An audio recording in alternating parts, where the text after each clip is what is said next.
Hi everyone, I'm Mark. Now I'm making this video in the interest of public safety as I feel I have a moral and ethical obligation as a social worker to ensure that the community are aware of my experience with some extremely dangerous bullies, some of which hold incredibly dangerous positions of power. Now this all relates to my experience with bullying in the form of gaslighting and other severe and more direct forms of psychological abuse, so severe that it has the potential to cost lives, where I was literally tormented and abused throughout the greatest crisis of my life and final 6 months of my degree, until the closest people in my life were dead, just to have those deaths used as weapons against me by Latino Grooves staff at Latino Grooves events, which has had severe impacts on all aspects of my life, leaving me with severe post-traumatic stress disorder and complicated grief syndrome, which has been aggravated over the years by ongoing bullying perpetrated by Latino Grooves staff.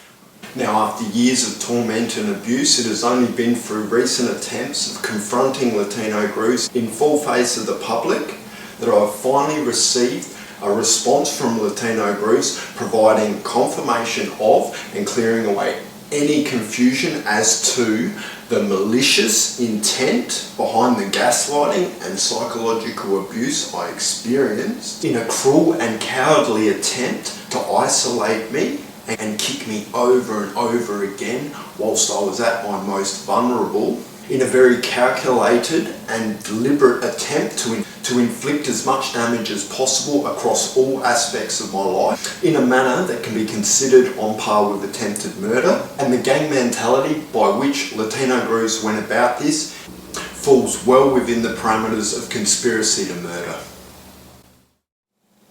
As the instigator and perpetrator of the worst of the abuse I experienced via Latino Grooves was an ex-sexual partner of mine and former staff member of Latino Grooves, Rosie or Rosalie Bourne, who is a social worker and is the most dangerous woman I've ever met, to the point I have good reason to believe she may be a psychopath.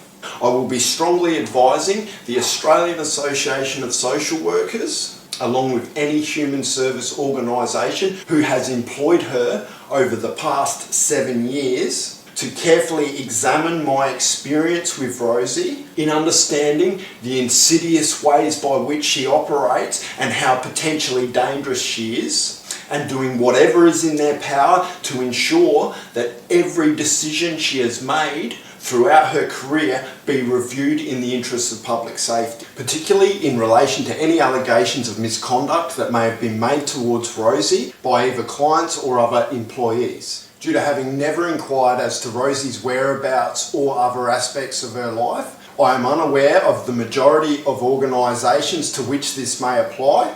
However, I am aware that she did undertake roles in child protection at organisations such as Families SA up until moving from Adelaide to Melbourne around 5 years ago. Now, due to the fact that child protection is an incredibly important role involving huge decisions with the potential to have major impacts on many lives, not only in the sense of potential impacts upon the families involved, including the parents and the trajectories and disadvantage faced by any children removed, but also a huge range of potential impacts associated with this, with broader impacts on society as a whole. And considering my experience with Rosie Bourne's lack of ethics and sense of morality, her vindictive nature and the insidious ways by which she operates, I have grave concerns for Rosie's potential to make extremely unethical decisions in violation of human rights and social justice in cases where she may have been rubbed up the wrong way and has the power of the pen. In light of this, once again, I strongly urge Families SA and other organisations to carefully examine my experience with the ways in which she operates in ensuring that any instances where human rights and social justice may have been violated are not left unaddressed. In in introducing a number of potential witnesses as to the ways in which Rosie Bourne plays people off against one another whilst presenting herself as a victim and manipulating people in order to get what she wants before they're discarded. I have strong reason to believe that she did not pass her first student placement as a social worker in 2011, which occurred in the months leading up to the severe gaslighting and psychological abuse she inflicted upon me. Due to the fact she laid what I believe were false bully allegations against the entire organisation, which she dropped as soon as her placement was signed off. Now, I provided Rosie with a great deal of support throughout these bully allegations, to the point that I actually approached Patricia Muncie, who at the time was the head of the School of Social Work at UniSA. Now, when I approached Patricia, I did so in a manner that acknowledged and respected that due to confidentiality, she was limited to the extent with which she could discuss an issue that related to another student's affairs. However, she was able to give me some support and guidance more in relation to the challenges that I was personally experiencing in attempting to provide support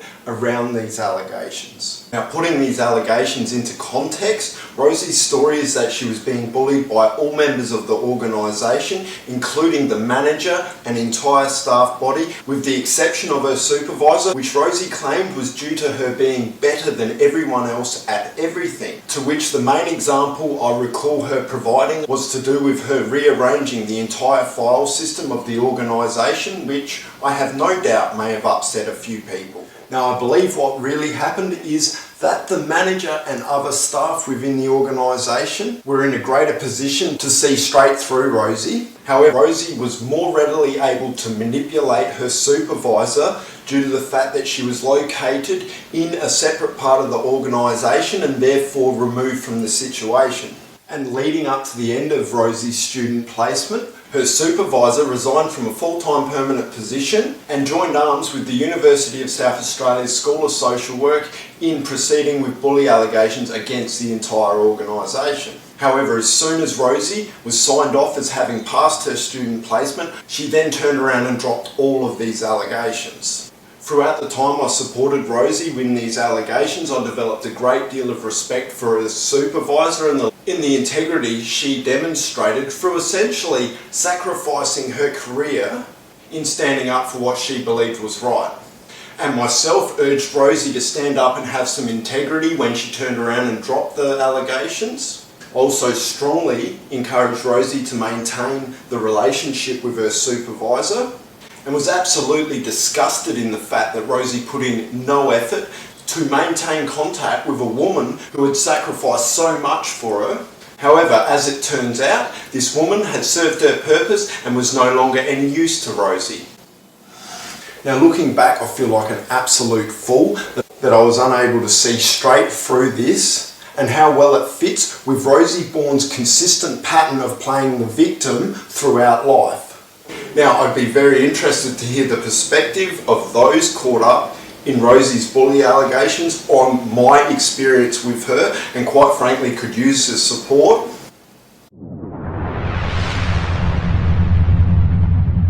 Now, another potential witness from the University of South Australia was one of my complexity and practice tutors in 2011, Cecile Dutrix, who Rosie was very well aware that I was planning on approaching as a potential career mentor.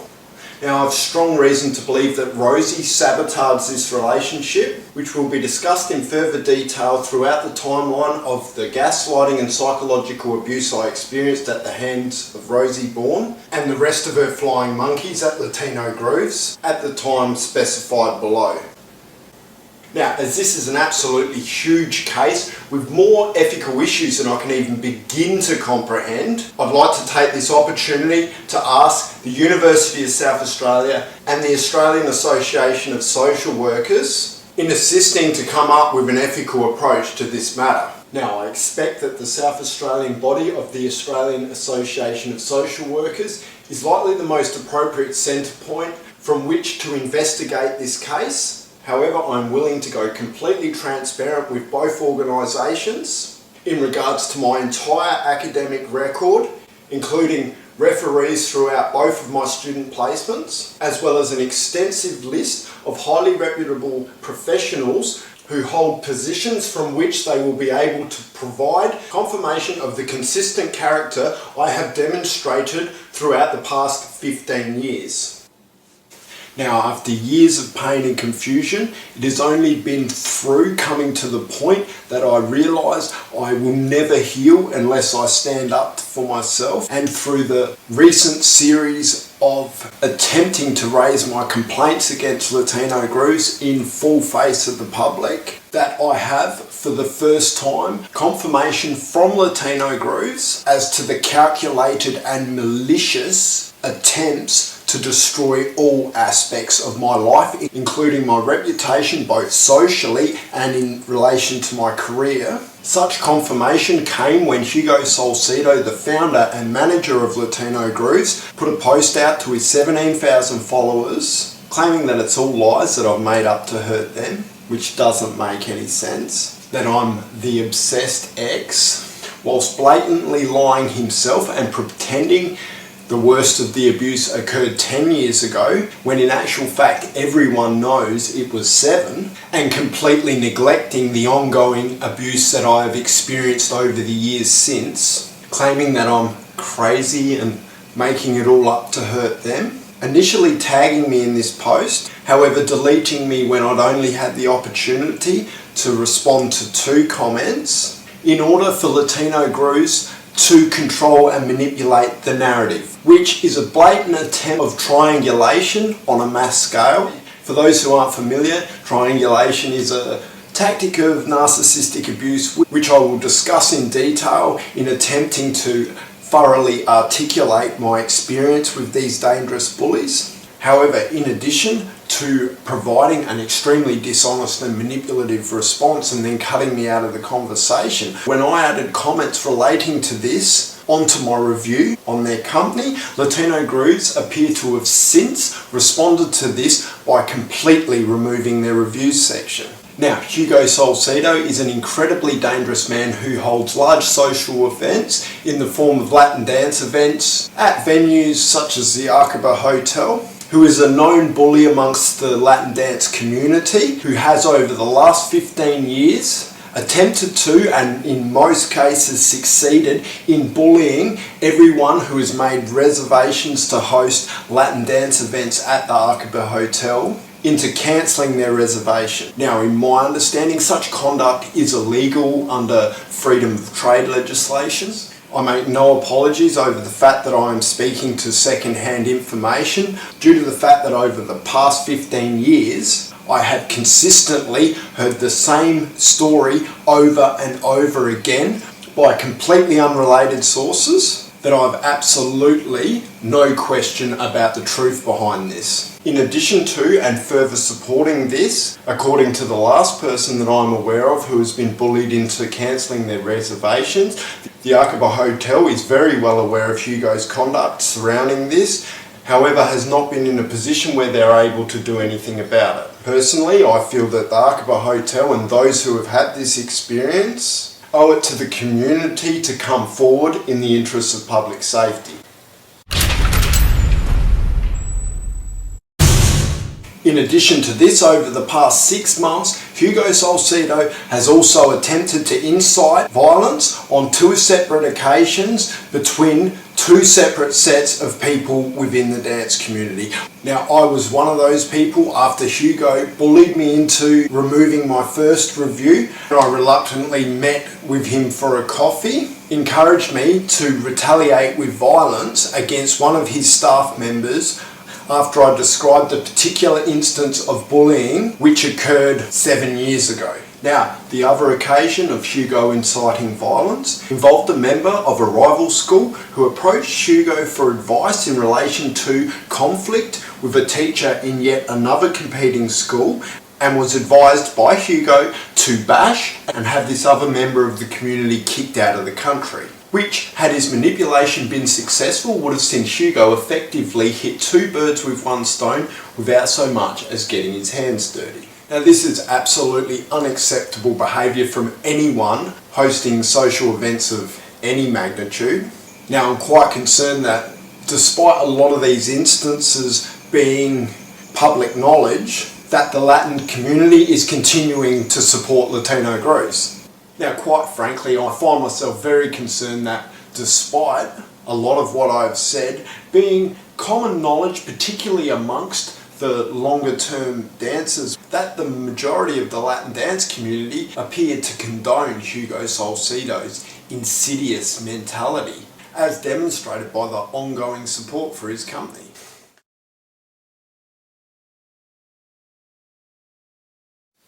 It was about April 2009 when I first began getting to know Rosalie, or Rosie Bourne, who, from our very first interactions, I would have major warning bells, and ignoring such warning bells would become the most detrimental mistake of my life. Although Rosie and I were never technically in a relationship, over the following years she would become one of the closest people in my life.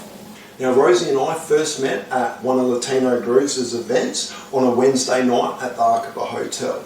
Although we had absolutely nothing in common aside from our passion to dance and the fact that she was 1 year behind me in our social work degrees, we got along like a house on fire. However, by the end of the night, I was sure that I was in the friend zone due to the fact that after a couple of hours chatting inside and moving out to the car park where I leant against the car, she proceeded to stand several metres away from me as we spoke for the next hour or so before parting ways.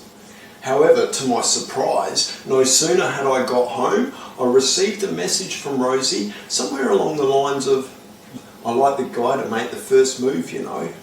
Now, I question this, basically stating that if you want a guy to make the first move, perhaps you should show some interest and position yourself in a manner from which the guy is physically able to make a move, as well as providing some form of consent for the guy to make a move, such as leaning in a little closer, etc.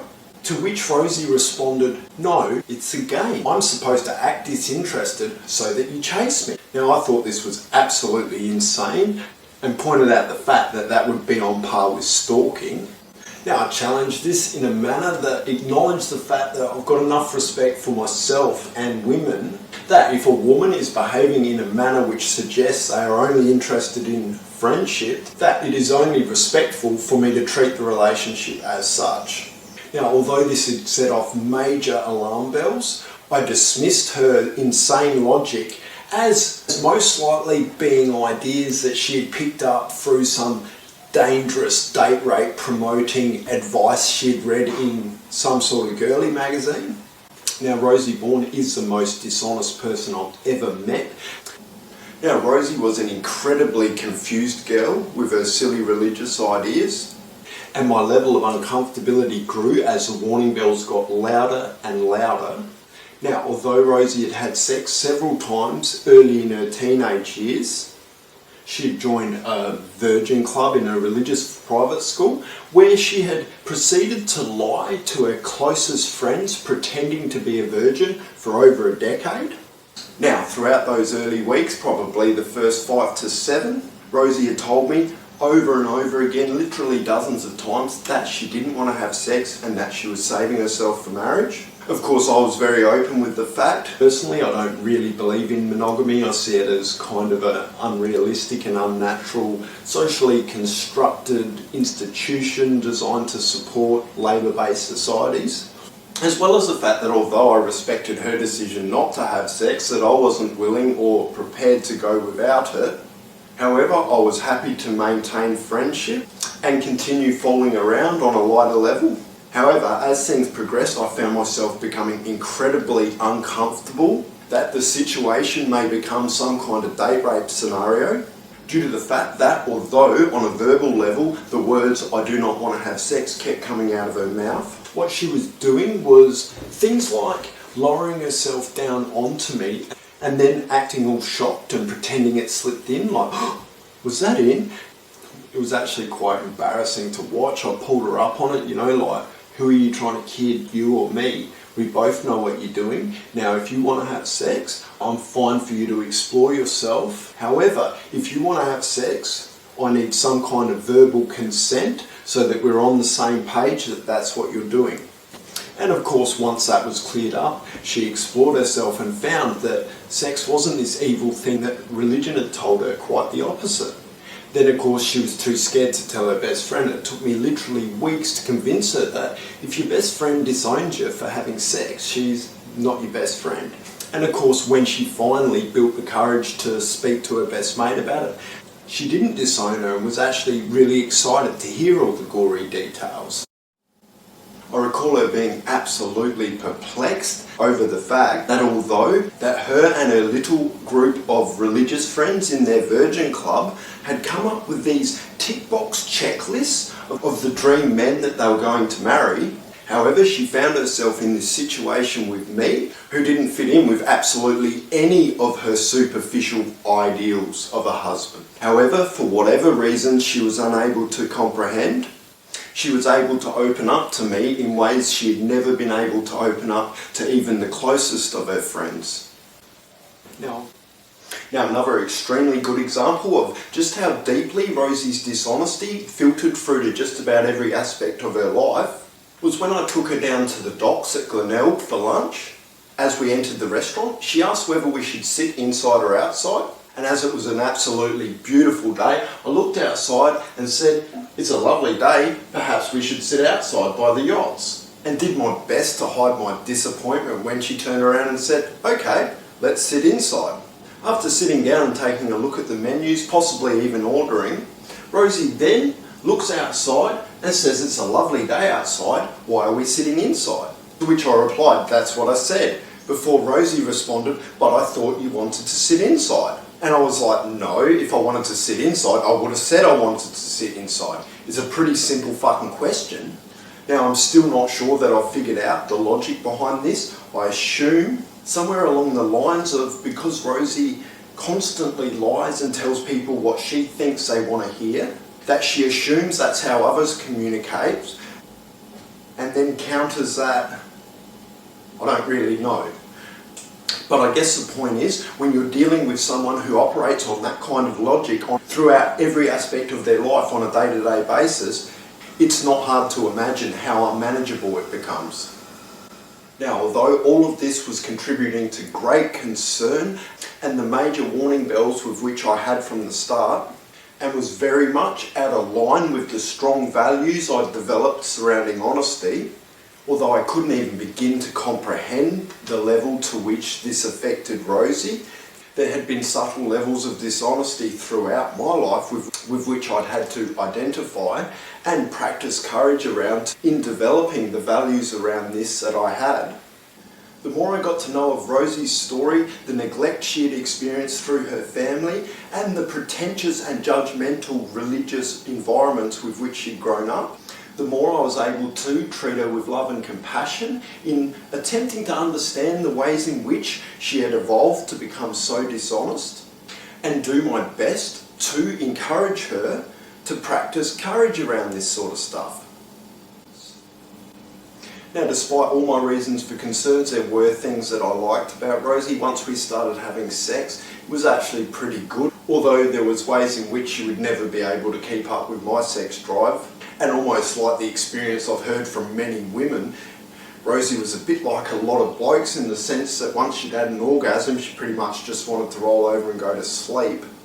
However, aside from that and the fact that I was physically too large for her and would end up hurting her at times, we were otherwise quite compatible. And there were also many ways in which she'd slowly worn me down, in ways in which I was becoming open to her idea of a relationship. To the point that after 6 months or so, I expressed my willingness to commit to her. However, by the time I'd become willing to commit to Rosie, Rosie no longer wanted a relationship. Over the following months, would proceed to tell me over and over again on almost a daily basis that I was single. However, when I eventually ended up sleeping with someone else, Rosie turned around and claimed that I'd cheated. Now, there was no way in hell that I was going to wear this, given the fact that she had so constantly told me over and over again that I was single. However, Rosie would not let go of this, at least for several months until I stopped hearing about it. Now, I remember having many arguments about this over those months, and putting it back on her that it was something that she needed to deal with. And she had absolutely no right to claim that I had betrayed her when she was the one telling me I was single. I recall telling her on a number of occasions, stop going to your religious mates who have no experience with relationships for relationship advice. It's, if you've got a problem with your car, you don't take it to the cake shop, and go down to a normal bar, find a normal woman, sit down, tell her about this wonderful guy that you've been seeing and that you've just spent the last 3 months telling him just about every day that he's single, and now he's slept with someone else and that you think he's cheated. And see how long it takes her to knock you off your bar stool. Now, although I would not wear this, I know Rosie did not let go of it for at least 3 months until I stopped hearing about it. And I suspect Rosie's resentment over this is the most likely reason that I can think of for Rosie justifying later destroying my entire life. Now, despite such problems, we also had a lot of fun. I developed enough of a liking to her to take her down to the Riverland to meet my family. And we went away on other holidays, such as down York's camping, which turned out being a bit of a disastrous adventure. We rocked up on a bulk budget with a $10 tent and the most basic of supplies just to arrive and have the weather turn and get drenched on the first night, and got kept awake for half the night by this mouse which had broken into our tent and scared the absolute hell out of us, running across our faces before we were able to identify what it was and get it out of the tent. It took several days before we were able to get Rosie to catch her first fish. Unfortunately, at the same moment, I'd hooked onto a kingfish and got overly excited and sort of missed the moment. However, despite all the dramas, it was a great little adventure and worthwhile experience. Although I didn't believe in monogamy, and there were many obvious reasons why we were incompatible, there were still many ways with which my romantic side would come into play, such as at Easter, where we'd been going through some struggles, and I ended up dropping a basket on her doorstep and banging on the door before doing a runner, and then driving off to different spots and hiding Easter eggs, and then sending little riddle-like clues for her to figure out whilst I hid and took photos of her finding her Easter eggs from a distance, before heading off to the next spot and sending her on a goose chase in her Easter egg hunt around town. And although Rosie very much appreciated those things that I did, they weren't good enough. She was never really able to let go of her ideas on the way she thought I should express my romantic side. Now, there are many ways in which Rosie was quite controlling in manners which I'm now able to see very consistent with the more subtle aspects of domestic violence. Rosie was very much caught up with her ideas of what a relationship should be, very much tied in with traditional gender roles, such as constantly imposing these ideas of manhood that I should make all the decisions. Due to being students, we were both on tight budgets and used to go out fairly regularly to places like the Earl of Leicester, where we'd often share one of the huge, amazing schnitzels that they used to make as an affordable means of eating out. However, this wasn't good enough for Rosie. Rosie constantly imposed the expectation of not only me taking her out, which wasn't an issue, rather the fact that she would impose the expectation that I'm the man and I need to choose the restaurant and do all this other stuff that quite frankly I didn't have time to do. As I made clear to her many times, I was quite happy to take her anywhere where she'd like to go. She grew up in this city, knew where to eat out. However, with my studies, I didn't have time to be mucking around trying to research and look for restaurants to take her out that in most cases neither of us could afford anyway. Then there was also the aspect that she was constantly trying to sever relationships with people she did not approve of. One of these relationships was my father, who I had a complex relationship with, and there were lines that he overstepped. And between overstepping those lines and the constant pressure put on me by Rosie, I cut him out of my life for 12 months. Now, this was due to the fact that he'd got in a pattern where he'd borrow $50 from me every fortnight, and this had become routine and was really affecting my ability to manage my budget. So I gave him notice that I could no longer continue doing this, and timed it in with his Centrelink loan so he wouldn't be left high and dry. However, on the first week this was to apply, he rang up asking for $200 that I could not afford as I was about to walk into a lecture, to which I didn't respond very well. And of course, once I got home, I discovered he'd broken into my house and stolen all the medications. Neither of us knew bachata, and as students didn't have money for classes or studio space, so we examined videos off the internet. During the evenings we would drive into the city to a car park that was vacant at night and drive up the exit ramps where we choreographed and rehearsed the routine with Rosie's laptop and using the car headlights for light. Now, we were competing in the South Australian Bachata competition held by Latino groups, which was the state's qualifying round for the National Bachata competition and was meant to consist of 2 heats, professionals and amateurs. However, as there was only one professional couple, the professional heat was combined with the amateurs. Rosie did very well for her first competition and we ended up placing 3rd. However, whilst examining the scorecards and the comments of a range of judges from across the country, which provided detailed feedback as to ways in which we could prove upon ourselves as dancers across categories such as technique, timing, musicality, stage presence, etc., I noticed one of the scores had been changed. I believe it had been changed from a 9 down to an 8, however then gone over to look as if it had been changed up from a 7 to an 8.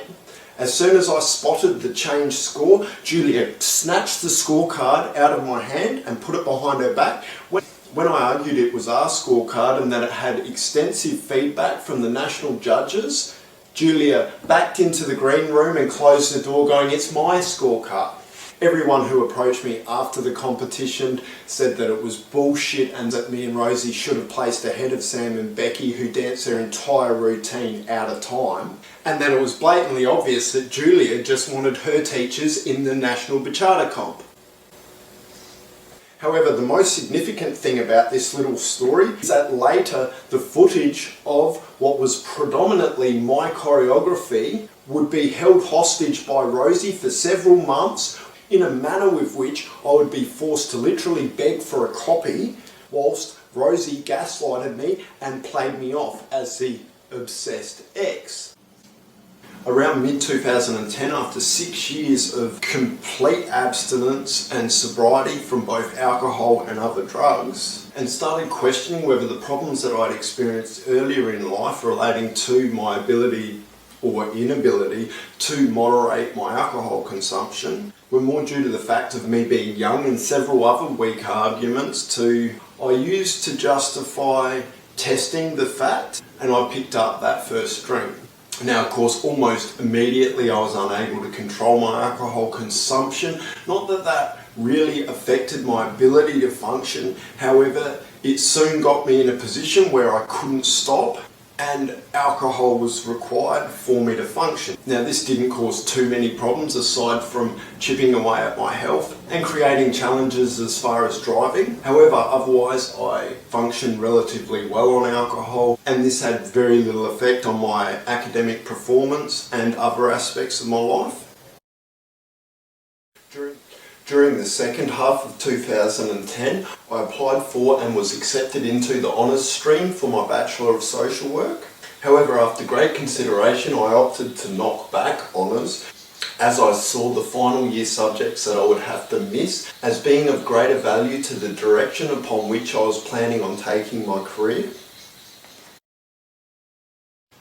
Towards the end of 2010, a former lover of mine, Stacey, contacted me and invited me over to Melbourne for Christmas. However, I declined out of respect for Rosie, which is something that will come into play later on in the story with the abuse I experienced.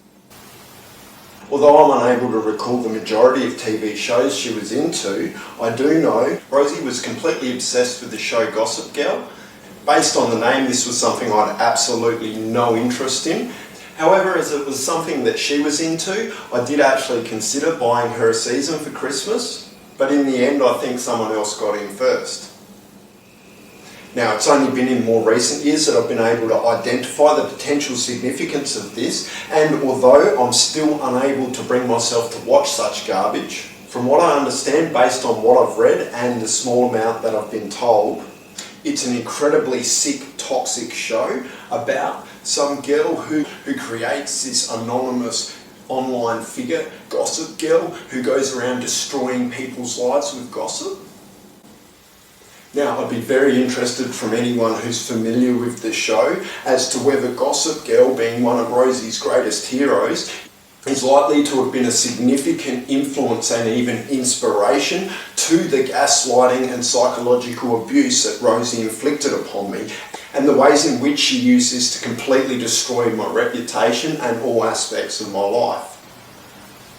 Leading into 2011 for my final year of my degree, I was completely burnt out and was putting great consideration into potential mentors that may be suitable for the direction upon which I was planning on taking my career, which I discussed in great detail with Rosie.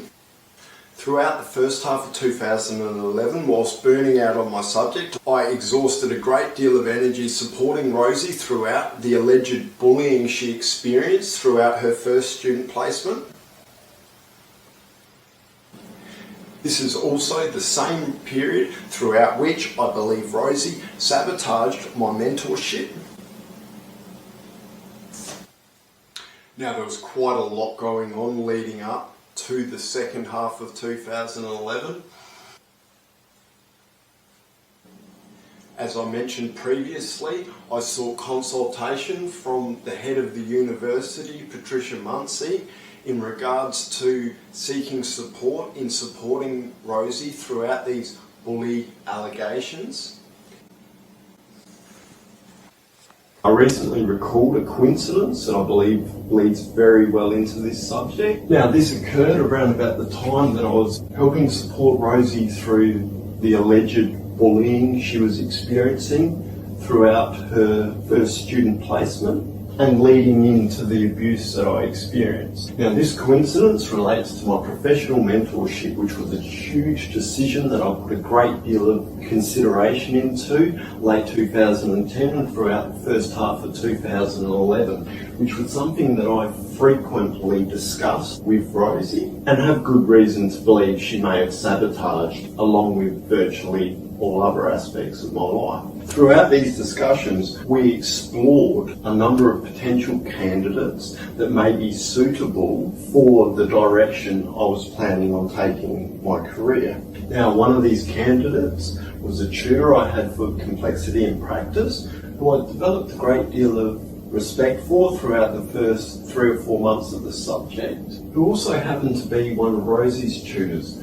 Coincidentally, within a week of sharing my decision to approach this tutor with Rosie, this particular tutor's entire attitude and demeanour towards me suddenly changed. The first sign I recall of this was during a tutorial session where she had been discussing with the group the fact that as a worker you need to be careful not to allow yourself to be manipulated by clients. She then looked at me and added, "You also have to be careful of the rogue social worker." Now, I distinctly recall the way she looked at me as she made this statement, almost looking straight through me. It was extremely bizarre and confusing, to the point I was too uncomfortable to even ask her to expand upon what she may have meant by that.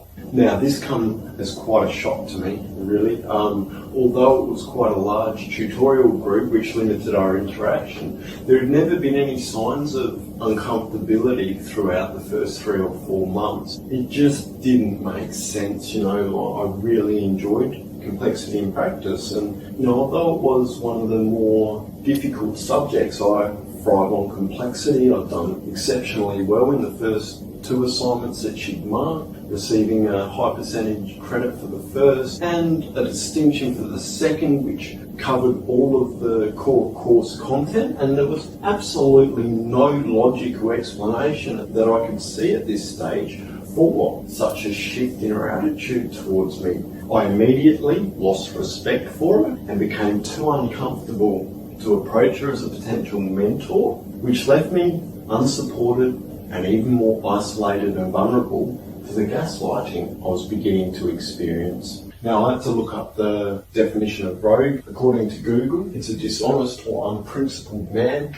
I've added Hugh in brackets because I don't believe it's a gender-specific character flaw. Now, I guess the irony of this is that this particular tutor failed to consider that Rosie Bourne, Little Miss, no experience with anything in life except for pretending to be things she's not, who loves Gossip Girl and feeding shit in people's ears, is in fact the rogue social worker. Now, as this raises some rather complex value and principle-based questions, I don't see any other way of exploring whether or not I'm a rogue social worker, let alone the impact the gaslighting I experienced via Latino Grooves has had upon my career, without going right back to the start and exploring my upbringing and early development, the unique action taken by my father and processes which enabled me to overcome great adversity earlier in life,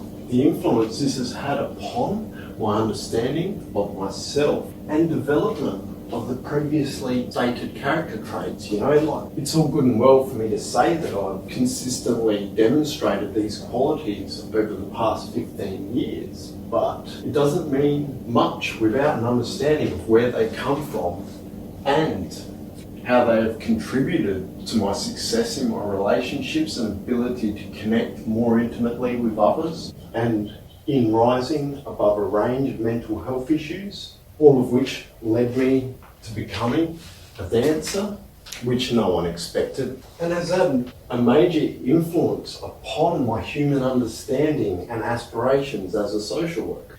Now, the question of what a social worker is and does is complex enough on its own without even beginning to consider my personal aspirations as a social worker. So to put the former of these in an oversimplified nutshell, I think it's worth providing a brief summary of what was put to us throughout the introductory stages of our degrees.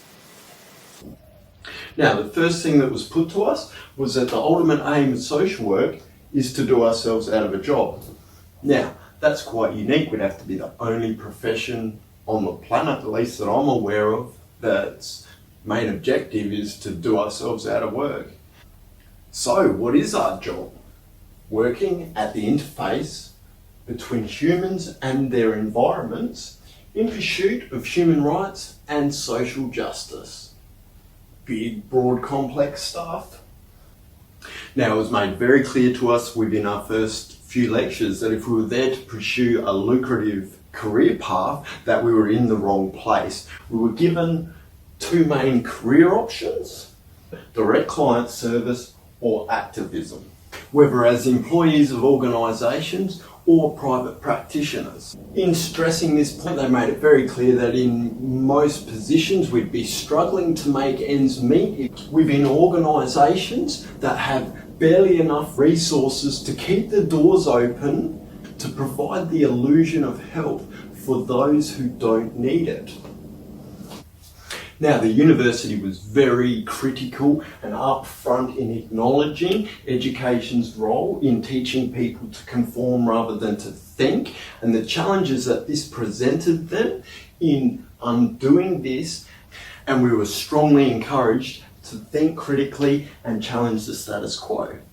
Now, personally, this wasn't such a great issue due to life experience and the fact that I had spent so much of my education in time out, detention. Some places even called it what it was, exclusion. Predominantly for questioning authority in regards to things that simply didn't make sense or had no logic behind them.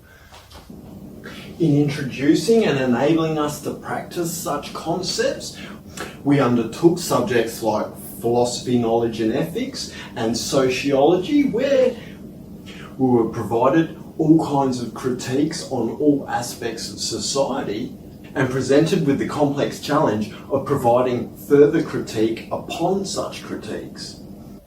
Now, coming into an environment where we were so strongly encouraged to think and question everything we think we know about everything, rather than being told what to think and to conform mindlessly, Personally, I found this very refreshing, exciting, and for one of the first times in my life, felt a sense of belonging and as if I had found the place where I was meant to be. And while such processes were getting underway in other subjects, we were presented with the complex social issues that we were likely to be working with as social workers, such as inequalities across gender, race, class, etc., the impact of prejudice upon Indigenous Australians and minority groups, health across all spectrums from mental through to physical, poverty, homelessness, abuse and violence within families, relationships and on a domestic scale, as well as institutionally sanctioned violence such as our criminal justice system and other aspects of our culture, as well as environmental concerns due to overpopulation and consumerism, and many more.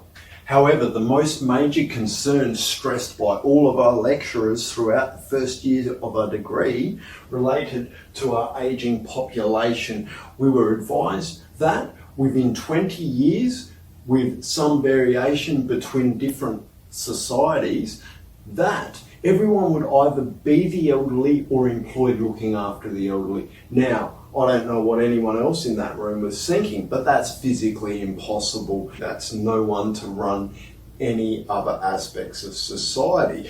Now, although the lecturers stressed this problem in no uncertain terms and were very upfront and honest in their distrust with the government's capacities to handle this situation in an ethical and humane fashion, they were extremely cautious not to speculate about the ways in which governments are likely to handle a situation that, without comprehensive socio-economic reform, can only lead to a major health crisis, system failure, and ultimately genocide. Needless to say, this, and particularly this, had a complex enough influence upon my career aspirations on their own without considering the influence that the processes I'd undertaken and subsequent understanding of myself that I had developed earlier in life had had upon my studies in terms of understanding human nature, as well as mainstream models of psychology and other therapeutic frameworks, all of which contributed to the development of my own psychotherapeutic framework, which, although heavily influenced by my experience with 12-step fellowships, applies modern-day psychology into understanding many of the processes within such programs, whilst providing insight into the ways in which the term God is used within those fellowships, and providing an alternate variation that removes the religious component of such programs without losing the functional value of such contentious concepts, as well as providing additional alterations to the program to open it up so that anyone can use the comprehensive framework for self-analysis and range of processes necessary in applying that information into self-development throughout time, which I believe offers a great deal of value to society. Now, a combination of that and my broader experience of life had significant influences upon undertaking a comprehensive analysis of society, examining the development of culture and all social systems, as well as the purposes that these had served under various conditions throughout time, including the pros and cons of these, both within individual societies and in cross-cultural contexts. Up until this point in time, and examining what's changed, the resources we now have and complex challenges we face in contemporary society.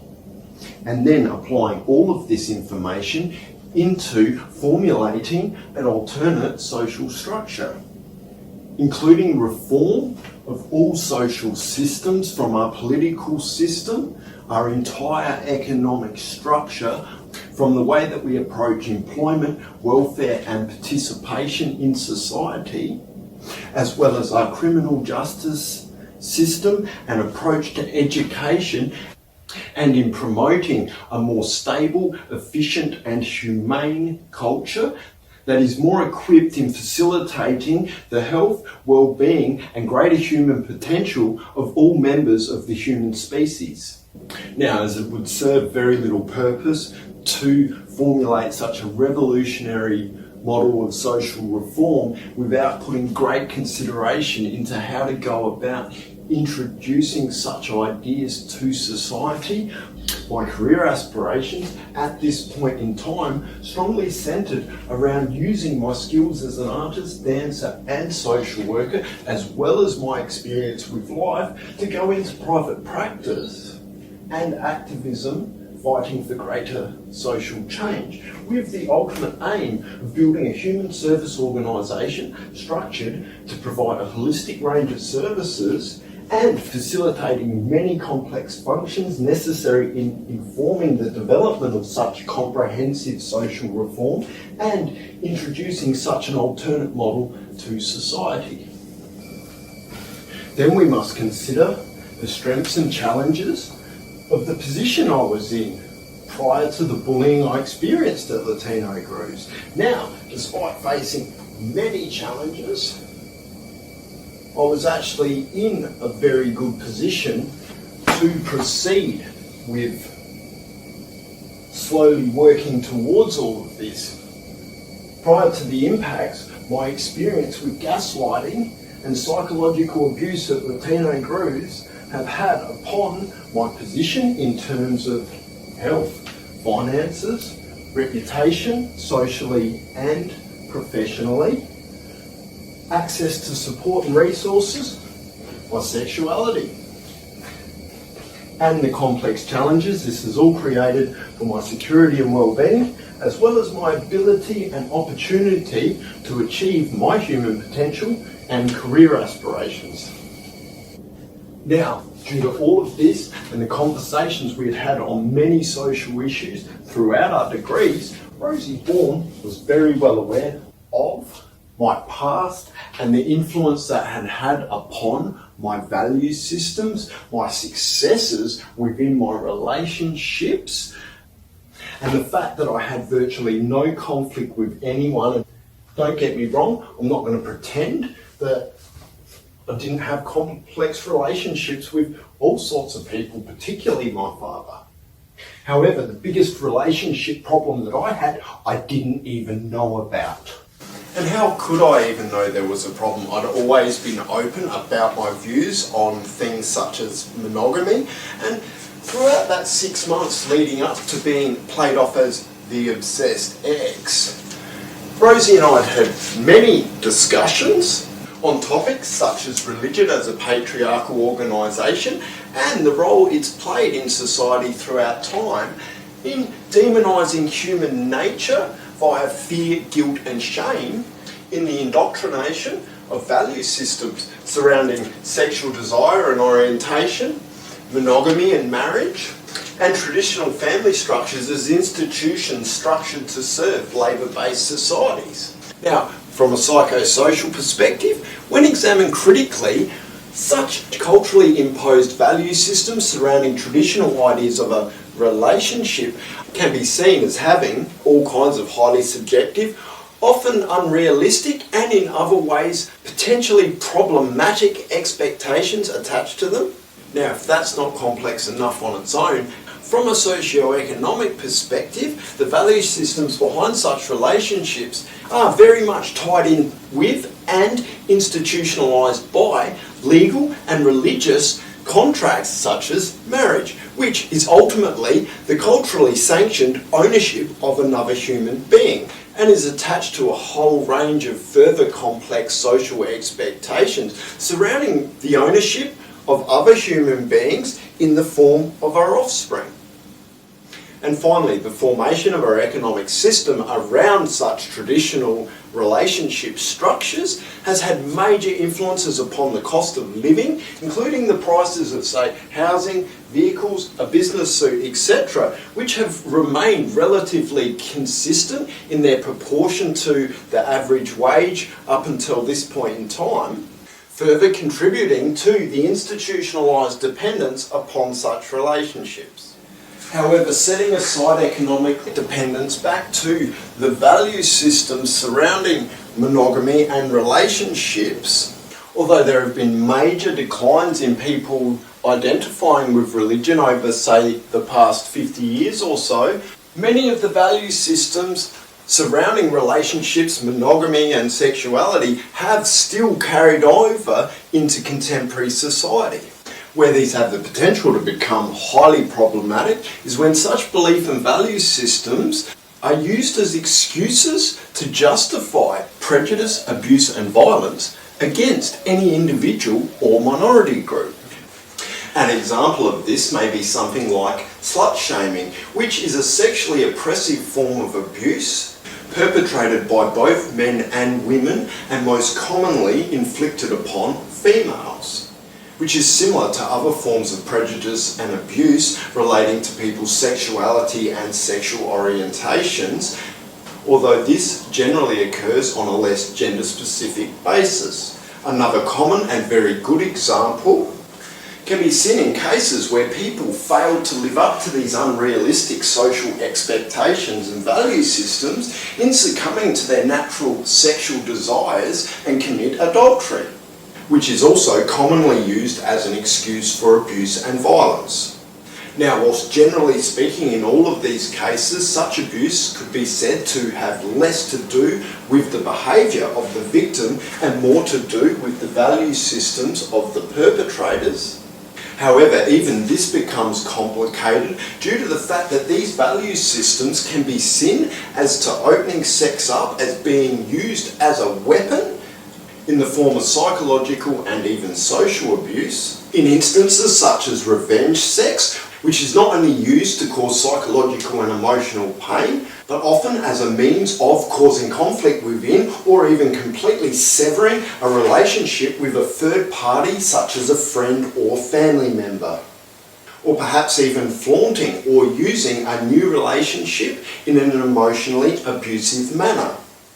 Of course, all of this has further implications for the many people who experience guilt, shame and other forms of psychological conflict due to struggling to repress various aspects of their sexuality and orientation in attempting to live up to these unrealistic socially constructed expectations. Which often has me wonder how many couples are out there who both have hidden sexual desires that remain unfulfilled due to being too afraid to discuss these with one another. Which brings this discussion back to my review on Latino grooves, as when I look at all of the facts, it's clear that such value systems played a huge role in the gaslighting and psychological abuse that I experienced at Latino grooves. From the most likely motive, which I've discussed in previous feeds, being her claiming that I cheated on her, which I refused to wear due to the fact that she was the one claiming I was single, and it was more about her being unable to cope with her value systems. Then the additional motive, which fits very well with the way I was gaslighted and played off as the obsessed ex by a number of religious people who obviously don't approve with the fact that I don't believe in monogamy, or with my feminist-based perspectives on the value systems associated with their insidious patriarchal institution of social control. And finally, the many ways with which she used various aspects of her new relationships in an emotionally abusive manner. Now, even well before the gaslighting and psychological abuse I experienced at the hands of a few religious people, due to the critical analysis with which I had undertaken on religion from both feminist and other sociological perspectives, as well as the studies I had undertaken into psychology and childhood development throughout my degree, I had developed strong professional views surrounding religion, that it should be restricted to R18+, classified as a potentially damaging form of psychological abuse, prohibited from any involvement in education, at least until all content is assessed and approved for age appropriateness in protecting children throughout the most vulnerable stages of their development. Various aspects of which I had touched upon on an academic level throughout assignments leading into this period, which needless to say I discussed with Rosie. Now, to add a few closing comments, I find myself extremely uncomfortable with the politically correct stance our country is taking towards religion, which almost encourages the dismissal of anyone who looks at these institutions critically and ostracises them as being racist. Now, I'm not suggesting that religion should be outlawed full stop. However, I wholeheartedly believe in every child's right to freedom from religion until they reach adulthood and are able to make mature and informed decisions regarding religion. Now, although feminist movements have compelled a great deal of positive social change in terms of women's rights and gender equality, one of the unintended consequences of this is that many of such changes do not always necessarily fall in line with at least my understanding of the principles and essence of the feminist critiques which compelled this change in the first place. The feminist critiques with which I'm familiar didn't see patriarchy so much as something that men did to women, rather unpack the many complex ways in which both men and women and other systems within society all collectively contribute to the oppression of various aspects of human nature and in the indoctrination of various character traits related to traditional ideas of masculinity and femininity between children of different sexes in the establishment of gender, as well as in the prescription of a range of gender-based norms and social expectations surrounding these, as well as examining the strengths and weaknesses and pros and cons of these in relation to the perpetuation of various inequalities distributed between both men and women, and pushing for social change to reduce such inequalities. However, there are many ways with which society, in striving to make everyone equal, can be seen to have lost sight of the quality aspect of equality. One of the major insults that I see to women that further emphasises the undervalued role they played in traditional breadwinner model societies is the fact that as women entered the workforce, that working hours were never halved and men encouraged to undertake at least 50% of the very significant roles that women once played in our society.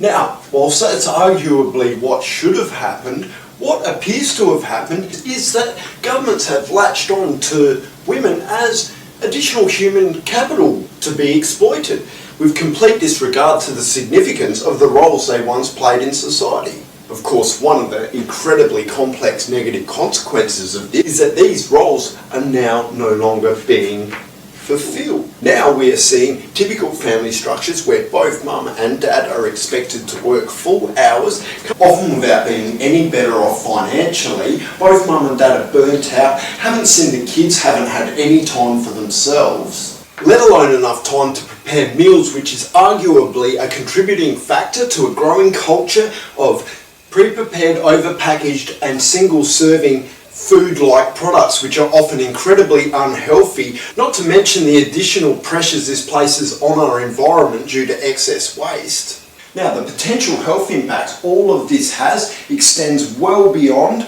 unhealthy food, considering factors such as the cultural and social role both the preparation and consumption of food plays throughout many cultures, along with the physical, mental and emotional implications of people being overworked, as well as people spending more time separated from one another, including parents being left with less time for involvement in their children's development, which is instead trusted to professionals who have often never left school. And then, of course, when something goes wrong with the children, responsibility and blame is thrown back onto the parents.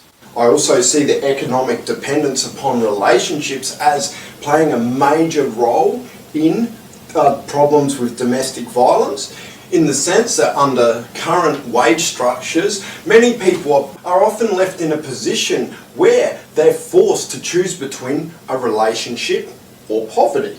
Personally, I see a great need to restructure our economy, to enable people to support themselves and a healthy lifestyle within independent living arrangements on a sole income, as well as having enough time, energy and financial resources to pursue healthy recreational and social activities and their personal development throughout time. Now, the fact that I personally don't believe in monogamy doesn't mean that I am against other people having monogamous relationships if they choose. However, in order to enable this to remain a choice rather than a social obligation, in addition to restructuring our economic system, it would seem beneficial for society to take a critical look at the value systems and social expectations we perpetuate surrounding sex and relationships, to enable people to more freely and safely explore relationships, and where necessary, more fluently transition through relationships in exploring themselves and what works for them.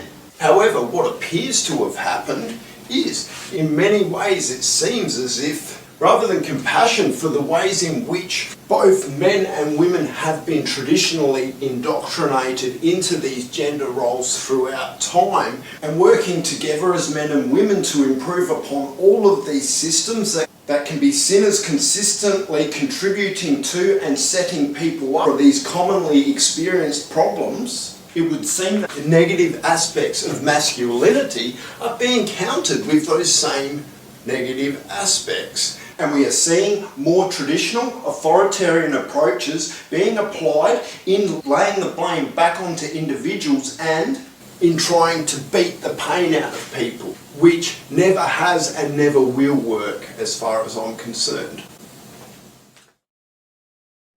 Now, whilst Rosie and I are having these extremely complex discussions around all kinds of social issues that I was very passionate about understanding, she's busy smiling away, nodding, pretending she understands, which I had no reason to question given the fact that she was studying the same degree as me.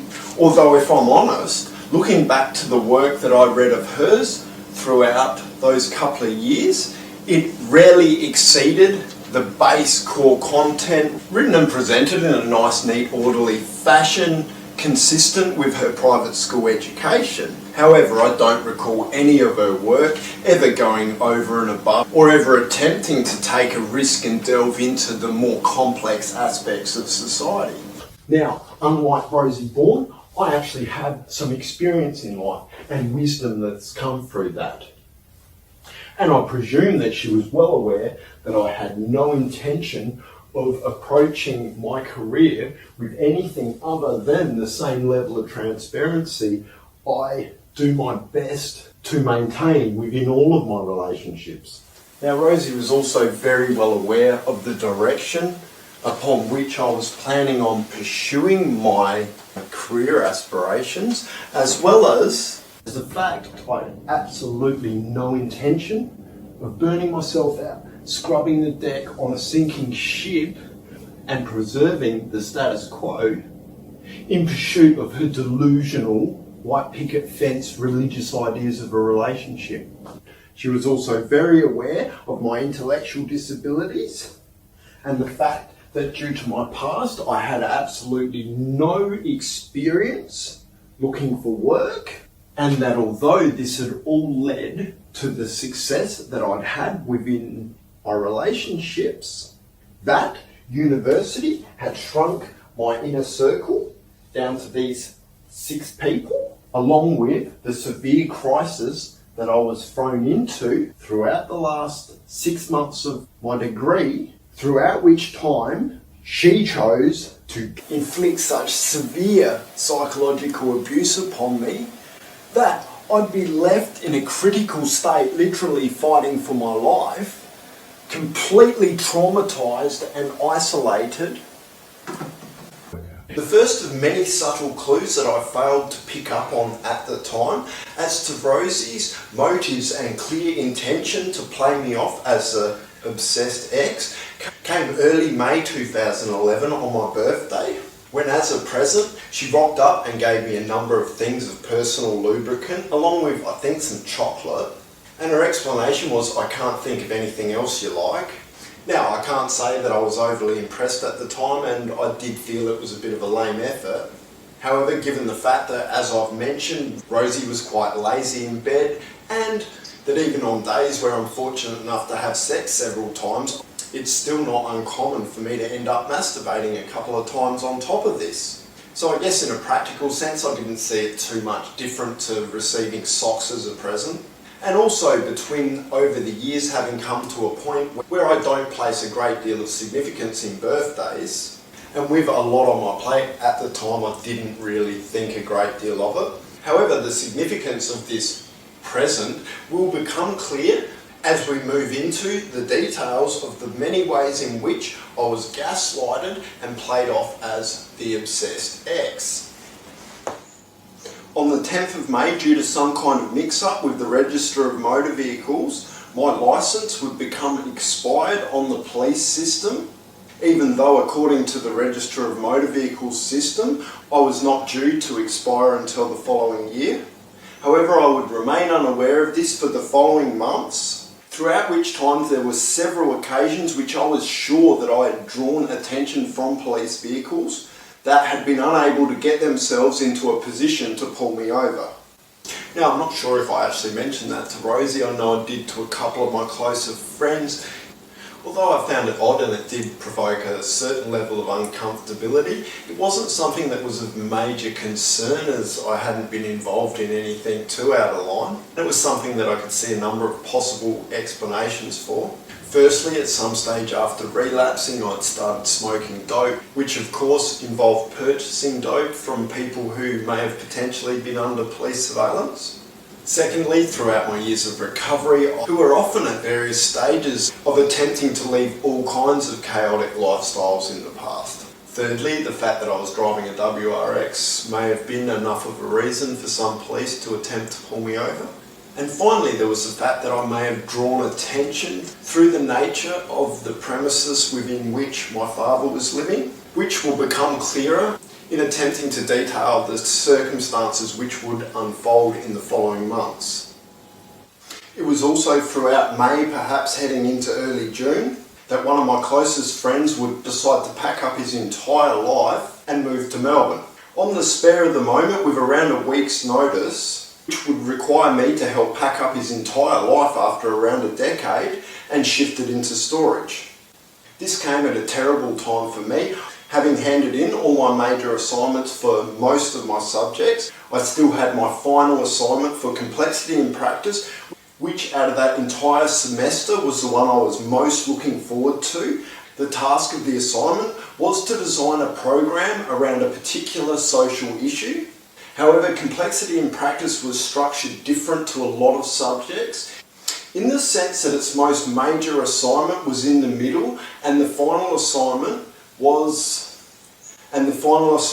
only around 1,000 words and worth around 35% of our overall grade. Now, although most people were going for micro-level services around particular issues, I'd planned to stick with my usual risk-taking approach in attempting to design something of a macro scale to take on a broad range of social issues. However, due to the additional stresses around moving my friend, placing extreme limitations on my time, and the fact that I was trying to design a complete restructure of society, to the point I didn't even know where to begin to start, or whether I was creating a philosophical framework and how to articulate so many complex ideas within such a small word limit. I ended up bombing that assignment and receiving my first fail with the opportunity to resubmit with a maximum of 50%.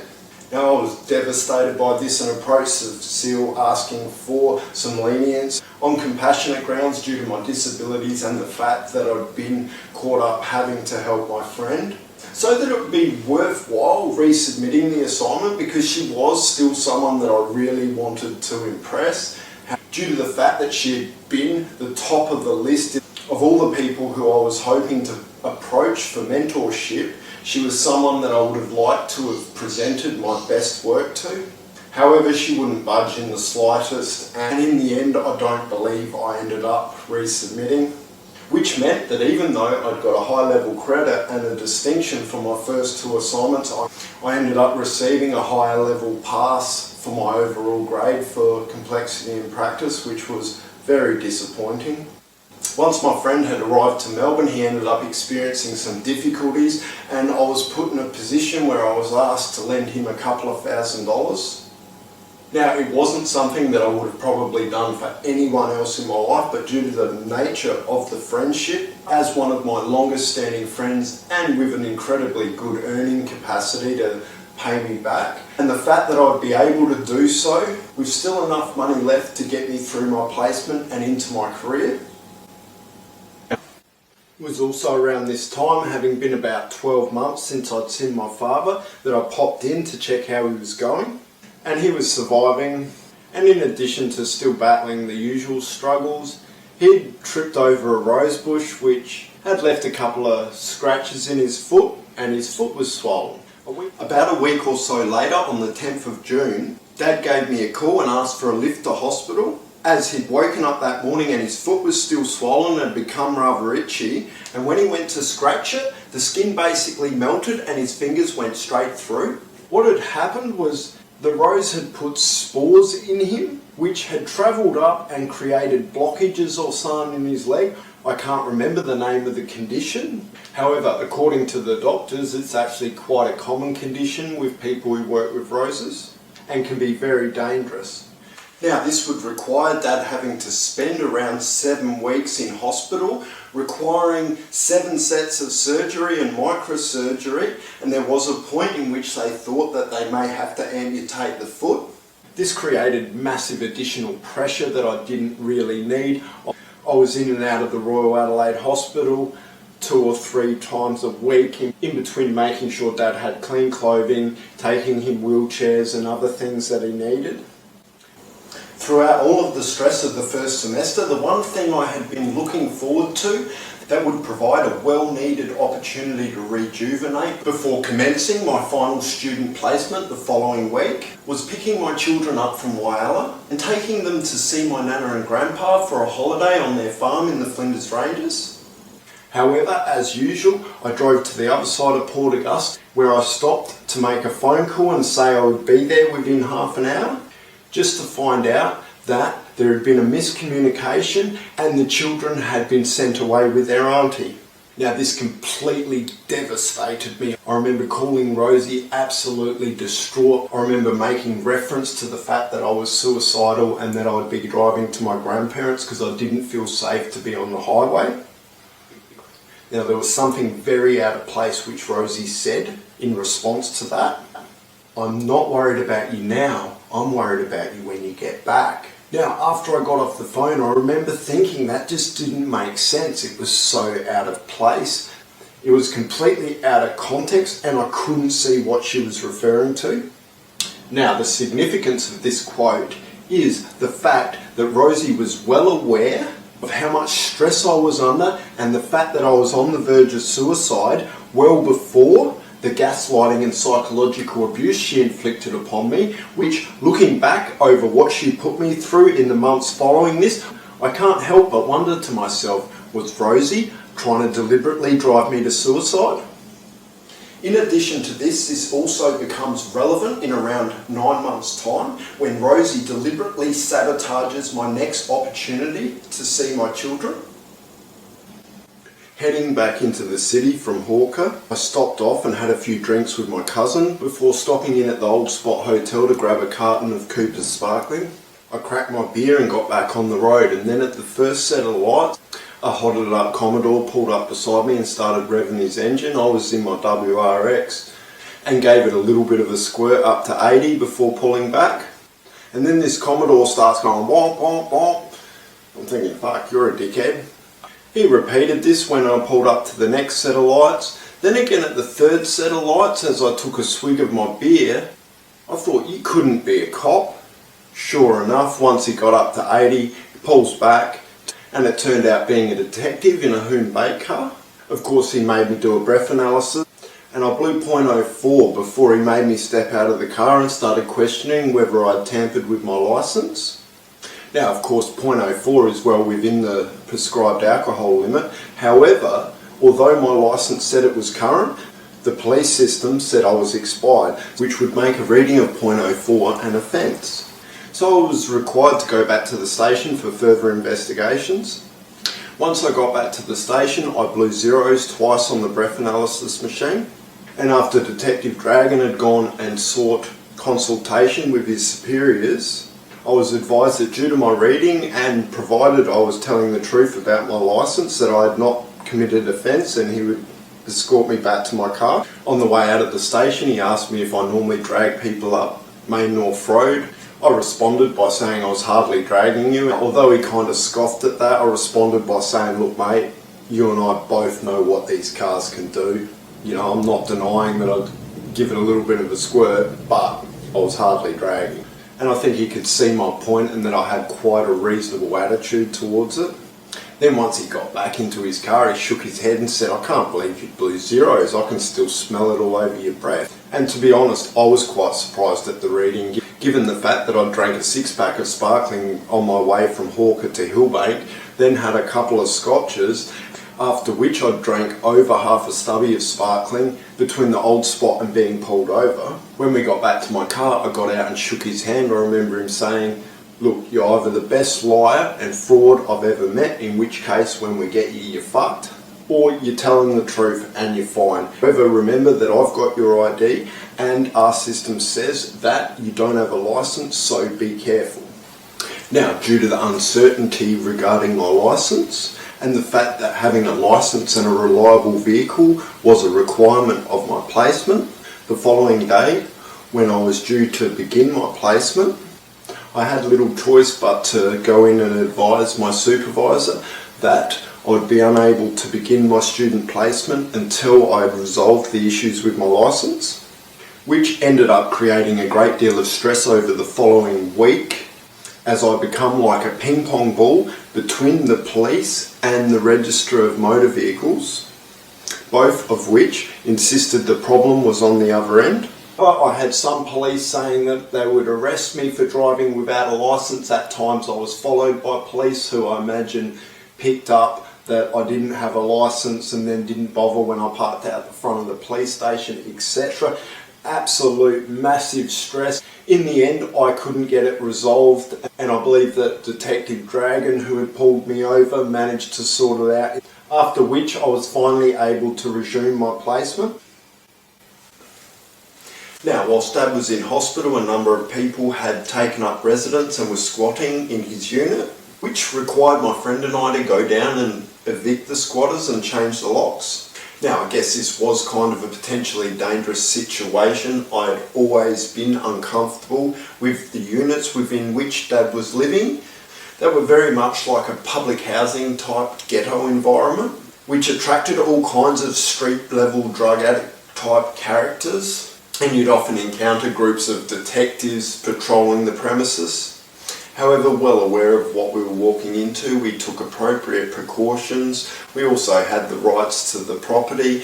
And in the end, as things turned out, the squatters left without too much of a fuss. Now, in providing more of an idea of the nature of the environment within which Dad was residing, that particular public housing complex would make the front page of the Sunday Mail on the 3rd of that December due to drugs, violence and gang-related activity. Throughout the second half of July, I recall Rosie and I having a number of discussions relating to our incompatibility, which existed on many levels, not just a difference in our value systems. However, physical incompatibilities, such as the fact that I was too physically large for her, And often when I'd climax, I'd end up hurting her, which wasn't much fun for either of us. During these discussions, Rosie then made me promise not to hook up with anyone on the dance scene because she claimed she would be unable to handle this. Although I didn't see it as particularly realistic or practical given the fact that we were both dancers and social workers, I agreed to it on the basis that as time passed and with a level of sensitivity, it shouldn't be an issue for either of us.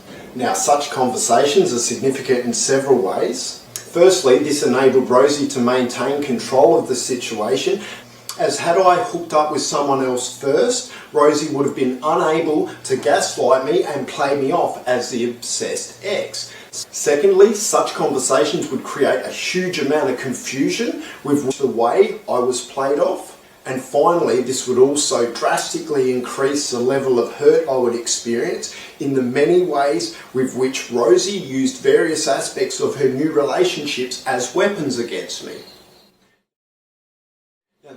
Now this was about the same time that Rosie dyed her hair red and completely changed all aspects of her appearance, which I questioned, and she claimed that she'd got advice from Julia that she has to present herself so that everyone will want to be like her.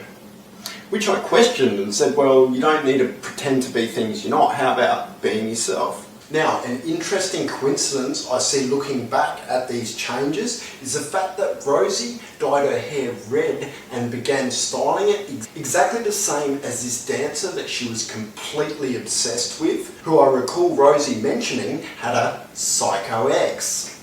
Now, given the fact that I know that Rosie Bourne is the type of person who will pretend to be a virgin for 10 years to fit in, play the victim throughout her entire placement, so that she can pretend she's a social worker. Personally, I don't think it's too far-fetched for me to suggest that one of the many ways in which Rosie manipulated the whole situation to serve her interests is likely to have been in manufacturing something with which she could have in common with her hero in order to fit in. Now, it was around late June, early July, that I recall Rosie making reference to me in relation to a particular song, Jar of Hearts, which I didn't pay too much attention to due to the fact that I was driving and had a million other things on my plate. However, looking back at the lyrics of this incredibly bitter, vindictive song, I think it provides a number of clues as to Rosie's motives and intention to play me off the way that she did. Who do you think you are, running around leaving scars, collecting your jar of hearts and tearing love apart? You're gonna catch a cold from the ice inside Rosie's soul, so don't come back for me. Who do you think you are? See, to Rosie, love was all about possession and control, and her delusional religious-based fantasies of a relationship that she'd conjured up with her buddies in their virgin club, none of whom had ever had a relationship. And according to Rosie's actions, when she doesn't get what she wants and feels rejected, that gives her the right to completely destroy someone's entire life. Whereas me, on the other hand, who's mature enough to recognise that just because two people may not be compatible for a traditional style relationship for any combination of many reasons, doesn't mean that relationship isn't loving. It was never about collecting a jar of hearts. Yes, I've had many beautiful relationships with many people, both sexual and non-sexual. Love has nothing to do with sex. And just because those relationships couldn't be more than what they were, many of those people still hold special places in my heart. And in fact, after 5 years being trapped in a trauma cycle throughout the period of the worst of the abuse, it's only been in the last couple of years through various more recent forms of therapy that I've been able to cut through enough of the trauma to recall and see the significance of things like this. Now, although I'd put a great deal of effort into advocating on Dad's behalf, trying to ensure that appropriate arrangements would be made for his rehabilitation, Dad was discharged to his own premises with the instructions that he was to lay for 3 hours with his leg raised, and he was only allowed up for 15 minutes out of every 3 hours with no weight on the foot. Dad had no transport. The closest shopping centre was about 1 kilometre away uphill, and absolutely no way of looking after himself. Now, absolutely everyone, Rosie, my mum, my closest friend, told me not to look after Dad. However, I knew that there was no way he could look after himself, and I felt that it was the least that I owed him due to everything he had done throughout my life. And I also saw the fact that the 6 weeks he had spent hospitalised had got him off of all substances which had been causing him problems, making it the perfect opportunity where I may be able to help him without just throwing resources to the wind. Of course, as I had my unit set up specifically to cater for my studies, I had absolutely nowhere to put my father, which required me to have my student placement postponed for yet another week in order to completely rearrange and set up my unit in order to cater for someone who was unable to walk. And whilst doing so, and over the following months, I'd exhaust a great deal of energy trying to advocate on his behalf, attempting to access all kinds of services for both my father and myself as a carer, most of which in the end either him or myself would be ineligible for. And in the few cases where we did meet the eligibility criteria, we were unable to jump through the hoops in order to access the services. Most significant support with which I received come from the university, who were able to provide extensions on work that I had due, as well as recommending services which, as I've stated, in the end we were ineligible for. Now, it was roughly mid-August, the night that Rosie and I broke up, not that we were ever technically in a relationship. She'd planned to come over and see me as usual after teaching. However, she ended up running late and would call a couple of hours later to inform me that dance partner Sam had overheard a conversation with her sister, where her sister had mentioned her crush on him, and proceeds to inform me that now she's trading me for her dance partner. Within just a matter of weeks to making me commit to not hooking up with anyone on the dance scene. To be honest, I was shocked and quite offended really with her choice of looks. However, Rosie assured me, I still love you, we're still friends, nothing's changed but the sex. When we caught up about a week later at her place, as soon as I walked in the door, her response was, "Oh, you've got a really huge cock, you know." Now, this was absolutely the last thing I needed to hear, given the fact that I'd been dumped for the ugly guy with the huge nose. As far as I was concerned, I was the last person in the world who needed to know about his tiny cock. Throughout September, as my life fell deeper and deeper into crisis, Rosie continued to up the level of her gaslighting and games.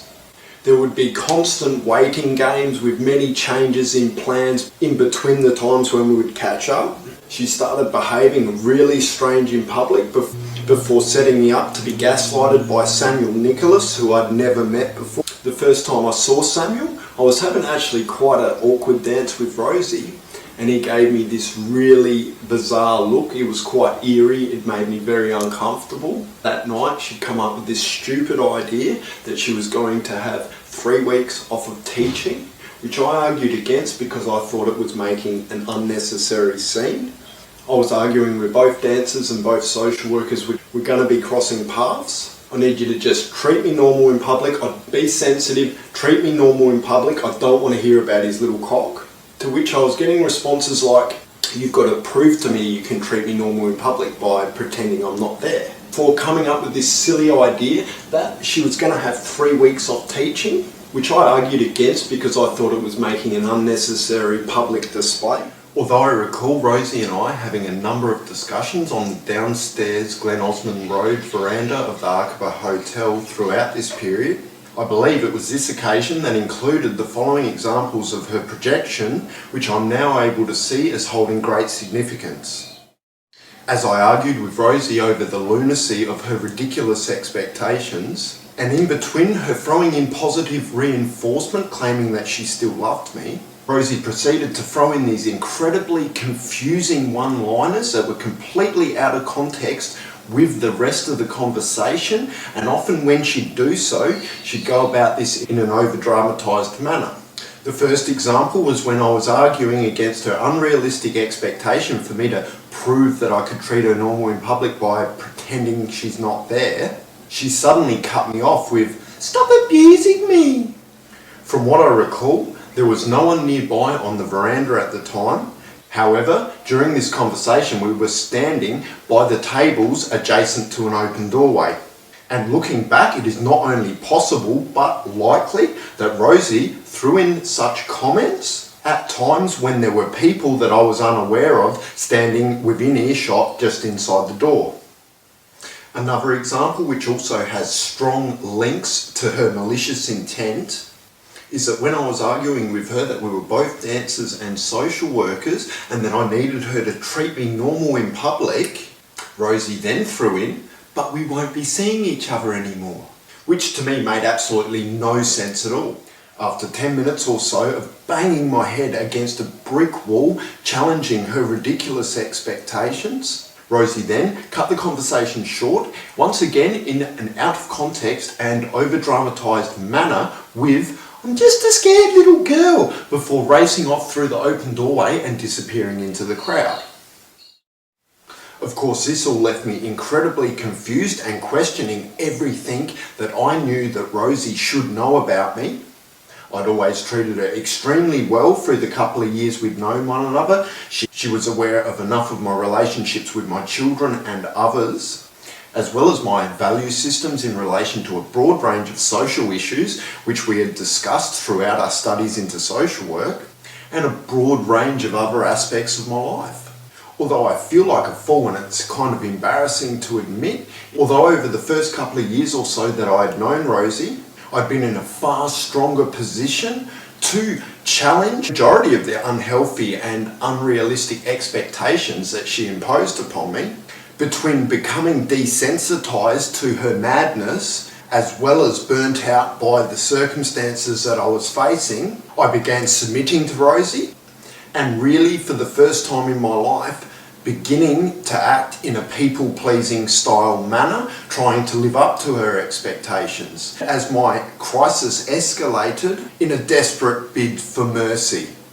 And as the story goes on, every time that I questioned instances of such behaviour, Rosie either found some way of diverting from the question and or throwing or projecting it back on me in ways in which would throw the scent off what she was actually doing and leave me questioning myself. Now, in hindsight, with what would happen over the following weeks, I have absolutely no doubt that Rosie told very few people about her planned intention to have these 3 weeks off of dance.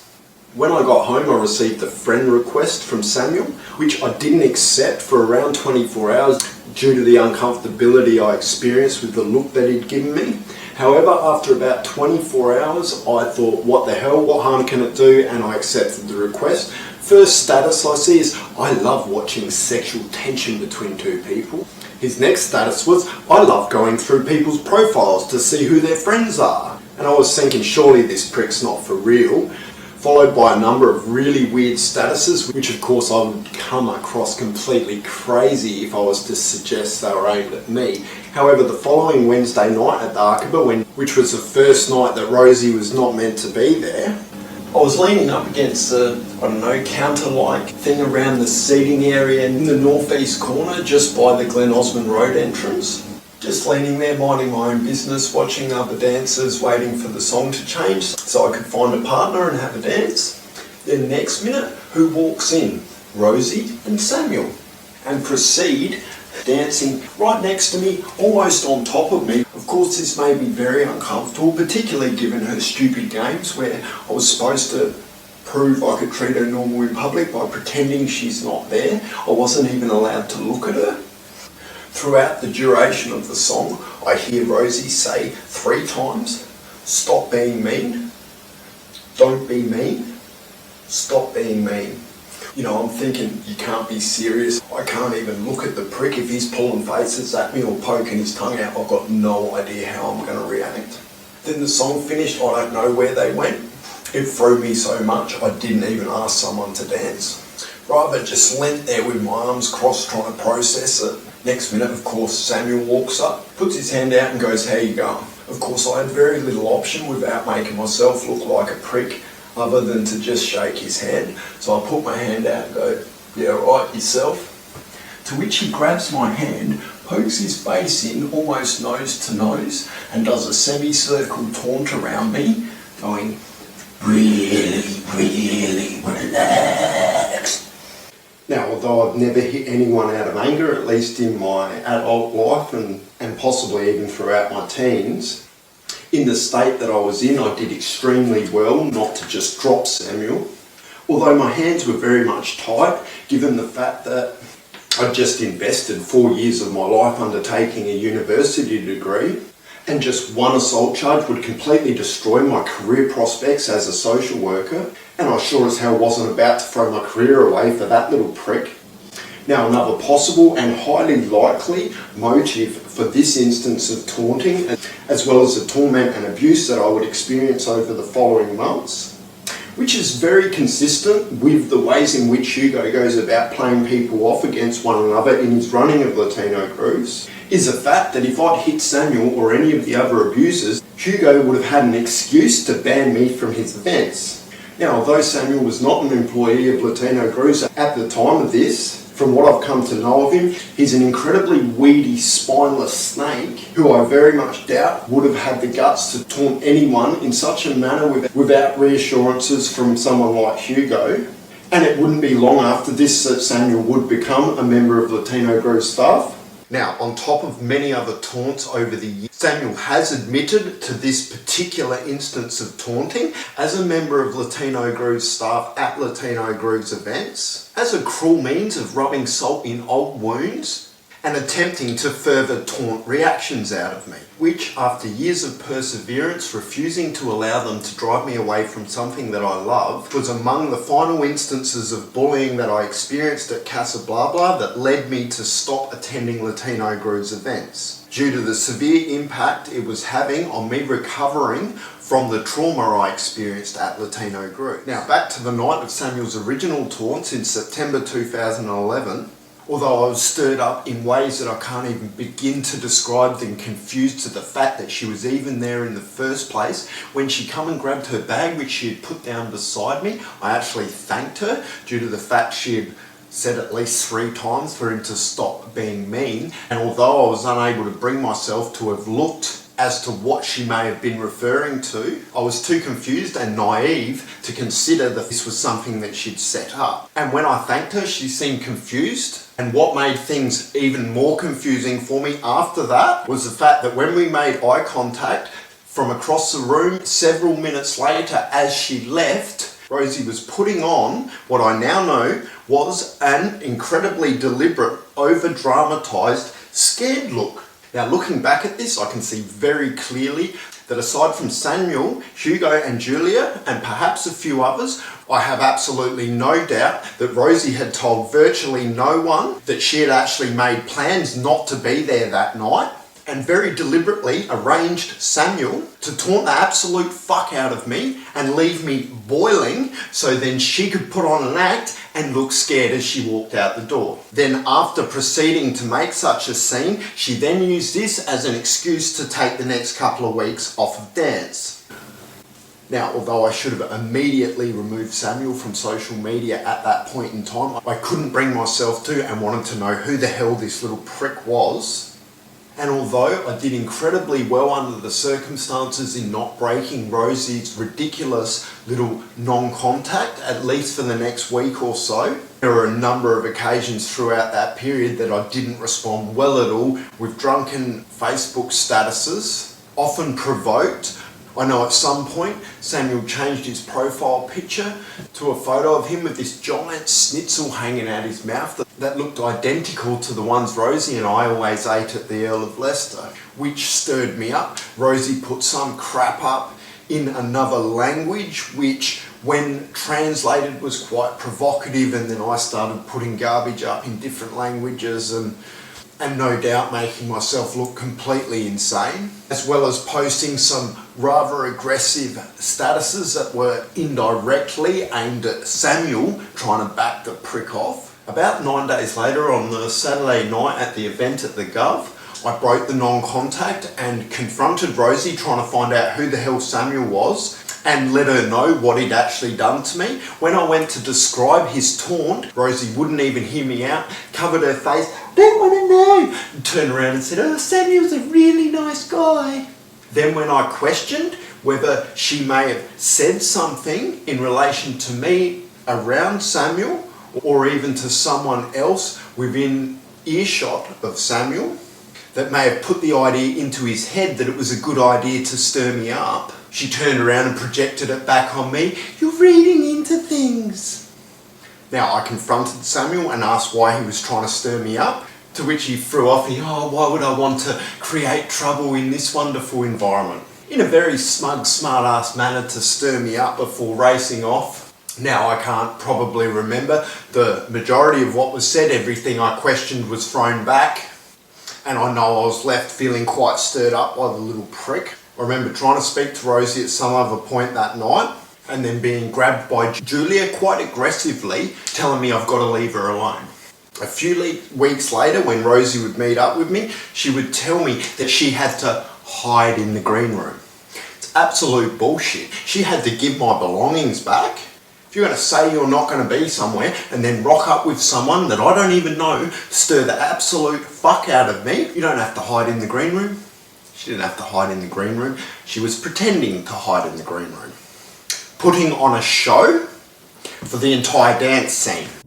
Cutting in there are already many clear examples of the ways in which Rosie Bourne, in her position, was very successfully able to use triangulation to manipulate both myself and the audience in creating the illusion of the obsessed ex. As described in my previous feeds, by taking me along with months of games, refusing to treat me normal in public within the dance community, yet continuing to meet up with me privately, she was able to create the illusion or false boundaries and set me up in ways which would appear as if I was breaking those boundaries. Now, a good example of this is when I was arguing to just be treated normal in public and was given the response, "You have to prove to me you can treat me normal in public by pretending I'm not there." Right at the time when she decided to very publicly take 3 weeks of teaching at the Archibald, which I argued against because I thought it was making an unnecessary public display, just to break that boundary herself by rocking up with Samuel Nicholas and then stirring me up. Of course, the way in which I reacted to Samuel stirring me up, which resulted in me breaking that boundary to find out who the hell he was, and the show that Rosie put on as a result of that, I have very little doubt that from an external perspective to anyone else within the dance community, this would have very much appeared as if I was the obsessed ex. Now, I have no idea what information Rosie was presenting to the rest of the audience. I highly doubt that she was telling people that she was meeting up with me privately and that she'd set me up with silly games. When I questioned who Samuel Nicholas was and his behaviour and whether she may have disclosed any information around him that may have led to his behaviour, I was told, "You're reading into things, projecting it back on me." Another example is the fact that she changed her phone number well before she'd given my belongings back, and I actually believe it was before the last time I'd actually gone down on it. Of course, everyone within the dance community would have been questioning why she'd taken the time off teaching. Why did she change her phone number? Once again, I have no idea what she was telling others. I doubt she was telling anyone else that she was making me beg for my belongings back. Of course, by doing these things, she was very successfully able to create a divide and isolate me from a large portion of the dance community. Of course, people's misinterpretation of the many ways in which I failed to cope with Rosie Bourne's torment and abuse, all filtered back up through the dance community to boost Rosie's little ego and sense of self-importance, whilst completely destroying my reputation. Now, another thing that I found incredibly confusing was that within weeks or perhaps a couple of months of making me promise not to hook up with anyone on the dance scene because she couldn't handle it, and whilst Rosie proceeded to gaslight me and make me beg for my belongings back, all of a sudden Rosie was to be appearing on a national TV show which I believe was called something along the lines of Marry My Son. Now, aside from the fact that she'd made me promise not to hook up with anyone else, another significant thing about her appearing on this television show is the fact that Rosie would have had to have begun the application process for this TV show well before she had traded me for Sam. Now, another extremely interesting and significant coincidence is the fact that over the couple of years that I'd been seeing Rosie, Latino Groove's staff policy forbid their employees from attending other dance schools, social events or classes, which is a policy that many people within the dance community are likely to be familiar with, and is something that over those years I actually questioned the legality of.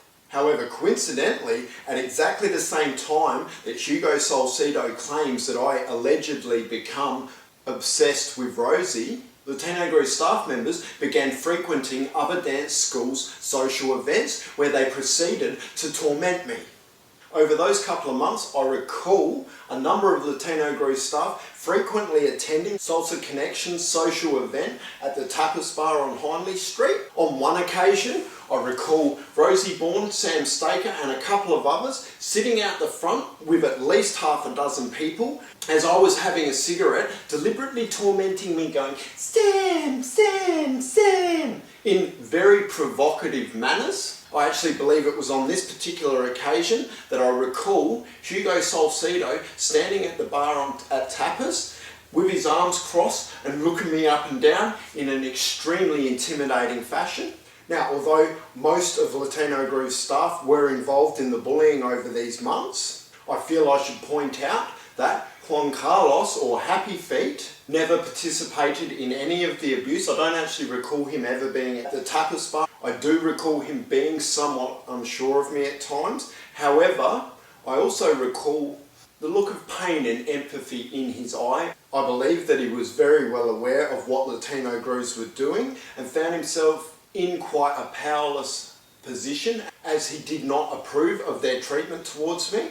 Now, Happy Feet actually began teaching for Latino Grooves whilst I was seeing Rosie and initially was quite wary of me.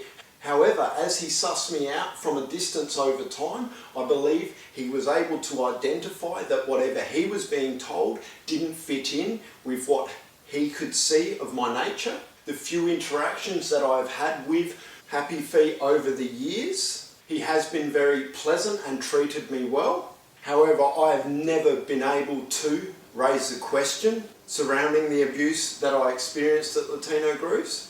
I do also recall, and coincidentally, as soon as Happy Feet's contract run out with Latino Grooves, he was seen everywhere within the dance community other than anywhere near Latino Grooves. I also find it a huge coincidence that now that I'm finally standing up to the bullying I experienced at Latino Grooves, that Latino Grooves have got Happy Feet back under contract. Now, although this could well be a coincidence, like I've said, I have never discussed this with Happy Feet. I find it very difficult to believe that Happy Feet could have remained completely unaware of the abuse that I experienced. Due to the level of involvement from other staff members at Latino Grooves, and from what I know from throughout the years that I spent with Rosie about the gossipy nature of Latino Grooves, And of course I was naively discussing all of the problems that I was facing with insofar as trying to look after my father on top of my university placement, etc. On the 28th of August, I'd just bought a burger and had decided to drive into the city to see a friend. However, as I hadn't called ahead, once I'd parked on Carrington Street, I gave him a call. However, as it turned out, my friend just happened to be sick. And as I was on the phone eating my burger, all of a sudden this car pulls up, pulls out this wagon great camera and starts taking photos of me. Immediately I told my friend I had to go, hung up the phone, then proceeded to do a U-turn and follow him up Carrington Street, then on to Pulteney.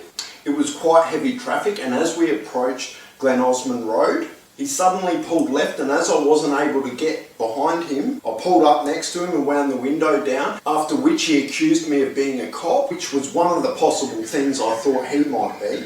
We started arguing from the cars, and then he let me ahead of him to pull over. We pulled over by the Parklands, about halfway to KFC, and proceeded to spend the next 10 or 15 minutes arguing over who was the cop. Now, the whole situation and his story didn't make sense, which was basically that he thought I was a cop who had been harassing him, before questioning why I was parked near a police station, to which I pointed out had about 200 units next to it. Now, I was extremely uncomfortable with this, and due to the fact that I've been dealing with all of that shit, I'd had police accusing me of being a criminal, then next minute I've got someone running around with photos accusing me of being a cop. To say the least, I was not impressed. However, his story just didn't make sense. It was too basic and just kept reverting back to me being a cop and him being harassed. He was driving a vehicle that wouldn't have been worth any more than $500. However, the camera with which he used to photograph me, I'd expect would be well over $1,000. His appearance was about what you'd expect of a detective in some kind of dodgy evening soapy like Home and Away. Like an incredibly poor attempt to try and look scruffy with a 3-day growth and flannelette druggy shirt, yet a $60 haircut. It didn't matter what angle with which I argued with him, he always come back to this simple basic argument that I was a cop harassing him. It wasn't long before I was satisfied that there's no way in hell he was a detective, due to the simple fact that he just wasn't good enough. With the lack of substance, he wouldn't be alive. After about 10 or 15 minutes, I jumped in the car and left. I was silly and didn't take his rego. However, the whole situation scared the absolute hell out of me, to the point that I shut down my phone, was too scared to go home, and ended up going to Rosie's and begging to stay the night where no one could find me. The following day at my placement, after speaking to some of my colleagues, I learnt that Centrelink had been undertaking investigations on disability pensioners, which made me think back to 20 years earlier when they were putting logs across people's driveways who were on work cover and then taking photographs of them attempting to move the logs. Although this would seem a more likely possibility due to the way in which this man carried himself, I'd like to think that it would be considered highly unethical and outright dangerous for them to run around following and taking photos of people with disabilities for mental illness that include conditions such as anxiety disorders, and then turn around and accuse them of being cops. Having said this, it's not altogether impossible. With our government's approach to ethics on many issues, there is also the possibility that Rosie set this up, given the others that would soon become involved in her gaslighting.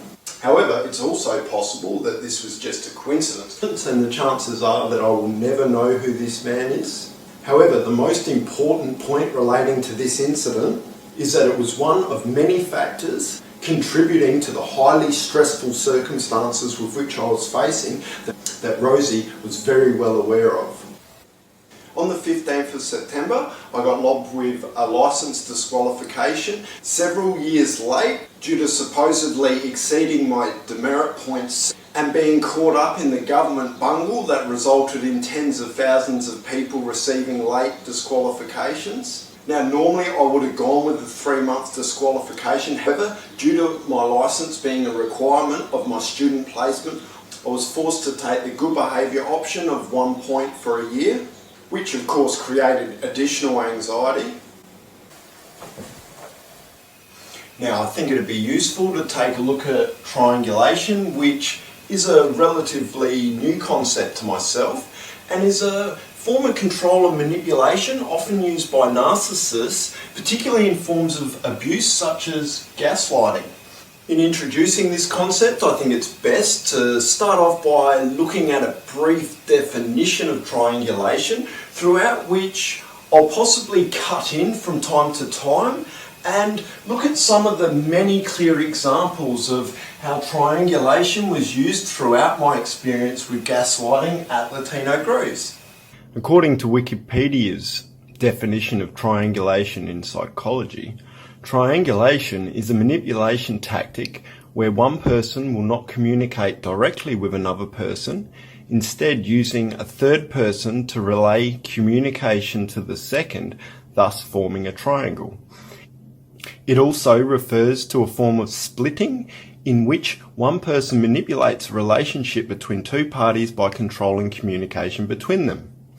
Triangulation may manifest itself as a manipulative device to engineer rivalry between two people, known as divide and conquer, or playing one person against another.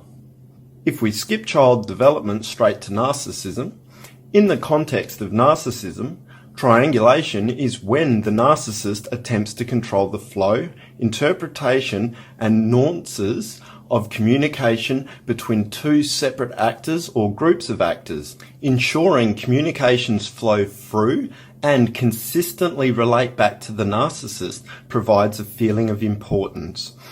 Common scenarios include a parent attempting to control communication between two children, or an emotionally abusive partner attempting to control communication between the other partner and the other partner's friends and family. A narcissistic person wants to ensure the other actors communicate through them, but remains otherwise isolated.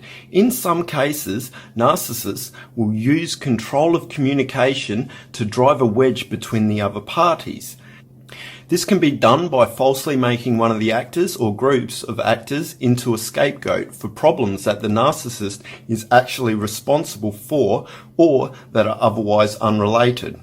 In addition, the narcissist may falsely credit the other actor with saying or thinking something hurtful, or may put too much emphasis on an aspect of something that was said to them that ignores the wider context.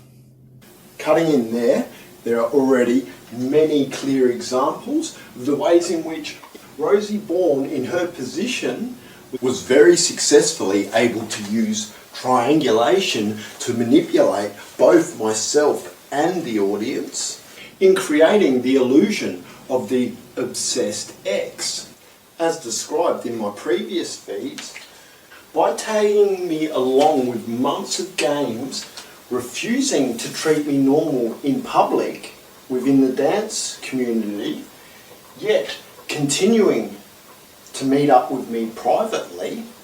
She was able to create the illusion or false boundaries and set me up in ways which would appear as if I was breaking those boundaries. Now, a good example of this is when I was arguing to just be treated normal in public and was given the response, "You have to prove to me you can treat me normal in public by pretending I'm not there." Right at the time where she decided to very publicly take 3 weeks of teaching at the Archibald, which I argued against because I thought it was making an unnecessary public display, just to break that boundary herself by rocking up with Samuel Nicholas and then stirring me up. Of course, the way in which I reacted to Samuel stirring me up, which resulted in me breaking that boundary to find out who the hell he was, and the show that Rosie put on as a result of that, I have very little doubt that from an external perspective to anyone else within the dance community, this would have very much appeared as if I was the obsessed ex.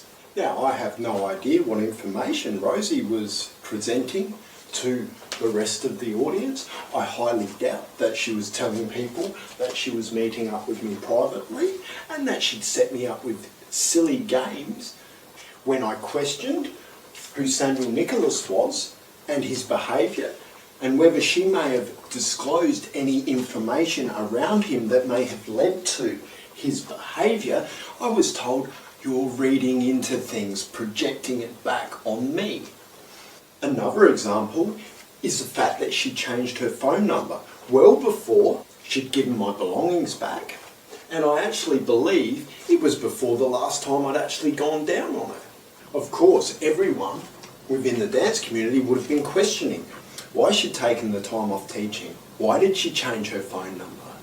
Once again, I have no idea what she was telling others. I doubt she was telling anyone else that she was making me beg for my belongings back. Of course, by doing these things, she was very successfully able to create a divide and isolate me from a large portion of the dance community. Of course, people's misinterpretation of the many ways in which I failed to cope with Rosie Bourne's torment and abuse, all filtered back up through the dance community to boost Rosie's little ego and sense of self-importance, whilst completely destroying my reputation. Alternatively, the narcissist may attempt to use triangulation to put a third actor between them and someone with whom they are commonly in conflict.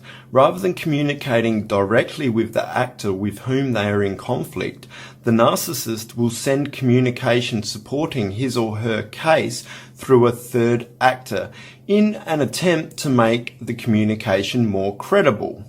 Reserving comments on those final sentences for the time being, these third actors that they mention raise another concept that I am only newly becoming familiar, which is flying monkeys. However, before we take a look at what a flying monkey is and does and the various roles they play within triangulation, whilst we're still on the subject of shapes, I think it's worth taking a quick look at geometric physics. Now, a triangle is a relatively strong shape, particularly in its three-dimensional form, perhaps as a three-sided pyramid. It has a great deal of integrity. However, this is relative and very much dependent upon the position it's in and from which angles it's stressed. However, a stronger shape than a triangle is arguably a circle, which has far greater versatility in its integrity, whether in its two-dimensional form as a circle or in its three-dimensional form as a sphere, as demonstrated by objects such as hula hoops or balls, which have great ability to retain or regain their form, regardless whether pressure or force is internally or externally applied, as opposed to triangles or pyramids, which, although holding a great deal of integrity under the right circumstances, become vulnerable to either breaking or distorting should pressure or force be applied from the wrong directions. For example, if you were to attempt to roll or throw a pyramid against a wall. Now, without professing to understand the complexities of, let's say, the refraction of light through a transparent sphere or triangle, and acknowledging potential flaws in this example, metaphorically speaking, it may be useful to consider objects such as a prism, and the ways in which prisms may be used to hone in and magnify on particular issues whilst losing focus on the broader context, or to the contrary, zoom out to the point they completely lose focus of any meaningful detail. In contrast, if we look at another object which to many may seem alternate or superstitious, such as a crystal ball, which at least in folklore may be used to examine a situation in its full context, unencumbered by the parameters of space and time. The relevance of such discussion is the fact that in order to counter triangulation, by raising my complaints publicly, I'm basically provoking the equivalent of a 360 audit. Basically, my understanding of a 360 audit is it's a format of audit within organisations where every member within that organisation is required to examine and report upon the performance and conduct of every other member within the organisation, thus creating a 360 perspective of each member within the organisation. Now, I like to think that it was very obvious that I raised my complaints in full face of the public due to the complexities and severe degree by which my trust has been violated. By doing so, I basically left Latino groups with two options. They could either have some integrity and stand with me and own their part in this situation, or stand against me. Of course, rather than showing integrity, Latino Group's response to my complaints was a blatant attempt at mass triangulation through Hugo's disgraceful post, playing the victim, claiming that it's all lies that I made up to hurt them, which makes absolutely no sense, whilst in the same breath lying himself and adding 3 years to the story in a blatant attempt to make it seem as if it's older than what it is, claiming that I'm crazy and an obsessed ex, initially tagging me in that post before blocking me out of the conversation after only allowing me the opportunity to respond to 2 comments, in a blatant attempt to manipulate the narrative and encourage the flow of gossip to flow freely through to them, whilst more readily enabling them and their flying monkeys to manipulate people one-on-one with whatever combination of outright lies or out of context pieces of information they use to build their case in turning people against me and creating new flying monkeys. And of course, up until Hugo's attempt at mass triangulation, none of this has ever came back to me to ever allow me any opportunity to stand up for myself against their lies and out of context information.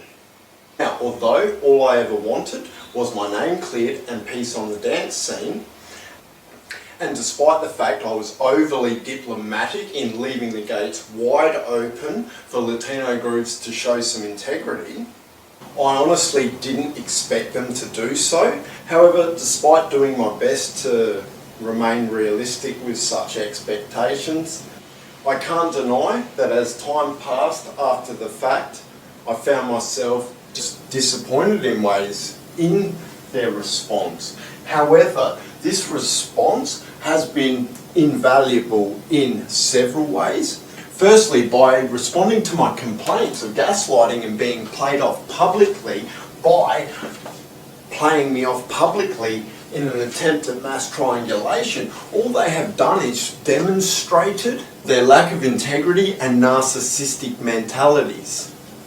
Secondly, it has also provided the first real and very clear confirmation of exactly what the gossip and rumours that they have been spreading about me, which has given me something that I can stand up to and fight against, due to the fact that they so successfully triangulated that absolutely nothing has come back to me up until this point in time. Now, what Hugo has done within that post is actually a lot of things. It's a crime against my sexuality. Of course, I'm crazy to suggest a few religious people who obviously don't approve of the fact that I don't believe in monogamy might be so narcissistic as to destroy all aspects of my life and play me off as a psycho ex, which, to be honest, anyone with half a clue should be able to see their story just doesn't make sense. It's also a major crime against me socially, which has affected all aspects of my life. It's also extremely cruel and dangerous attempts to further isolate and ostracise me. Extremely narcissistic behaviour. Now, I wish that I'd read the following article 8 or 9 years ago that I believe does a very good job of unpacking what flying monkeys are, the roles that they play, and the many clear examples of this throughout my experience with gaslighting, as well as the many ways in which I was drawn in and played like an absolute fiddle. At this stage, I'm not entirely sure who to correctly credit this article to. However, I accessed it via the Medium website and it was one of the first hits that come up when I googled flying monkeys. I have, however, left a comment stating my intention of possibly using the article to unpack my experience with gaslighting, so hopefully I will have heard back from the author before I present the following. Flying monkeys, the narcissist tool for the smear campaign. The topic today is about the role of flying monkeys, who can become flying monkeys, how the narcissist recruits flying monkeys against the target, why does the narcissist use these flying monkeys, and then I am going to give you a mini survival guide for dealing with flying monkeys. The narcissist spins a web of false reality and casts this out amongst a group of people. The flying monkeys subscribe to that reality. Flying monkeys will then betray you by revealing something private about you, or maybe they'll tell people a total lie about you. They will pass on this gossip or rumour pretending that they're concerned about you, and or telling people that you're abusive or crazy as per the narcissist's stories. First of all, flying monkeys are also known as the entourage, accomplices, enablers, extensions of the narcissist, campaign managers. They're out there recruiting other people, kind of in a way like religious people might knock on your door and try to recruit you into their religion. They're trying to convert you into the religion of the narcissist, which is reality by the narcissist. So the role of these flying monkeys is first of all abuse by proxy. Abuse by proxy is when the narcissist gets other people to abuse you. That way, the narcissist gets to abuse you, but through these people. They'll reject you, they'll make you feel not good enough, they'll shame you, maybe they'll put you in a bad situation, they'll tell you that you're crazy, things like that. This way, the narcissist looks like the one that's clean. They're not involved. The flying monkeys are also used to spread rumours and gossip. This is one of their most prevalent roles. They are addicted to gossip. Usually these people go around and spread rumours and gossip that they heard. Flying monkeys do the narcissist's bidding. That's what the smear campaign is that they'll do whatever the narcissist wants. The narcissist wants them to go out and talk badly about you and spread lies about you, or the narcissist wants them to outright abuse you or make you feel like you don't belong. Or maybe they invite you to a place where they know something horrible is going to happen for you and you're not going to be comfortable there. Those sort of things. Flying monkeys make the narcissist feel like they're important and special. They help the narcissist feel like they're grandiose, like they have high status, like they're famous or a celebrity, which is what the narcissist wants to feel. Narcissists often have a whole entourage around them, just like a celebrity needs an entourage in order to feel secure about themselves. So, who can become flying monkeys? There are two different categories of people. The first category is the naive. The naive are people who are just clueless. They can't see it, they can't fathom it. They've never been through anything like that, so they can't even imagine that somebody would do such a thing just to make up all these lies about you and spread them across town. They can't even fathom that a human would do that, or maybe the naive is also the fawning type. This type of people who, when faced with a fight or flight dilemma, they choose fawning instead, where they just melt into a strong dominant personality to feel safe, and they don't realise what's happening. You might have noticed that you even become one of these flying monkeys when you were in a naive state before you woke up, before you figured out what was going on. The second category of people who can become flying monkeys are the toxic. These are people with no boundaries. They love gossip and drama. They're addicted to that stuff. They have an integrity problem, and usually they want something from the narcissist. They want status, they want flattery, they want favours. They're getting something out of the narcissist, which is why they're willing to do their bidding. How does the narcissist recruit flying monkeys against the target?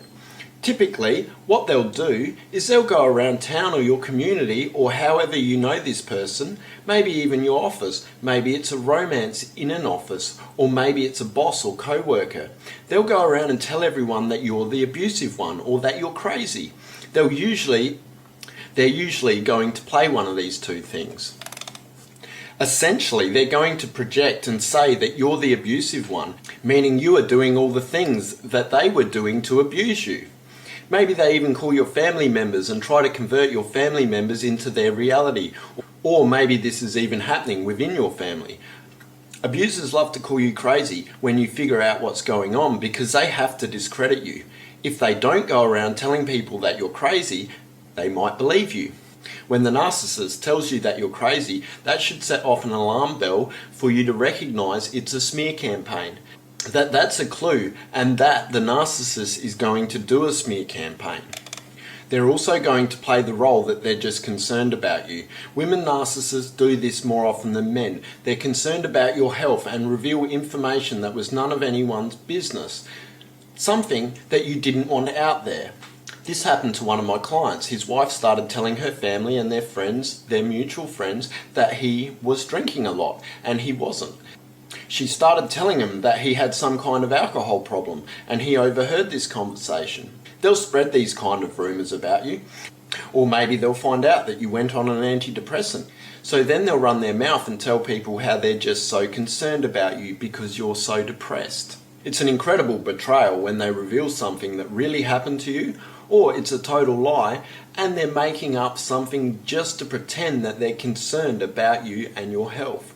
Essentially, the narcissist spins this web of false reality and casts it out amongst this group of people. Then people subscribe to that reality. It's like they become engulfed into that web of false reality that they think is very real because the narcissist appears so convincing with an enormous amount of energy and emotion about the topic. It really seems like it could be true to a certain point, especially to people who just don't know. But the people who are subscribing and fully knowing the toxic, who are partaking in this because they are getting something out of it, they will gladly subscribe to this reality even if they know that it's a false reality. Why does the narcissist use flying monkeys? First of all, they like to discredit the witness. They like to discredit you so that you don't reveal your truth, or so that maybe you'll just be so ashamed and terrified that you won't say anything. Instead, you'll just swallow it. Maybe they know that you have the balls to tell the truth and to tell people in your community, your family, your circle of friends, your office, and they don't want you to reveal that truth. So they have to discredit you so that people aren't really sure who's telling the truth. Maybe it looks like you are totally the one who's lying in this situation when that's the exact opposite reality. Sometimes a narcissist will come up with flying monkeys even if you didn't even have a relationship with this person. Maybe you just innocently walked into a new job and this person just started targeting you. Maybe they instantly had a jealous competition over your talents, your abilities, your position, your alliances, or something like that. Or maybe it's because someone likes you who doesn't like them and they want a favour for that person. Any kind of jealous competition can stoke up this kind of situation where narcissists will grab some flying monkeys or create flying monkeys in order to go against you. Now this is a very interesting point which up until now I've somehow failed to consider. Can anyone see any reason why Rosie might have to be jealous? On one hand, you've got Rosie, who has absolutely no experience with anything in life aside from pretending to be things she's not.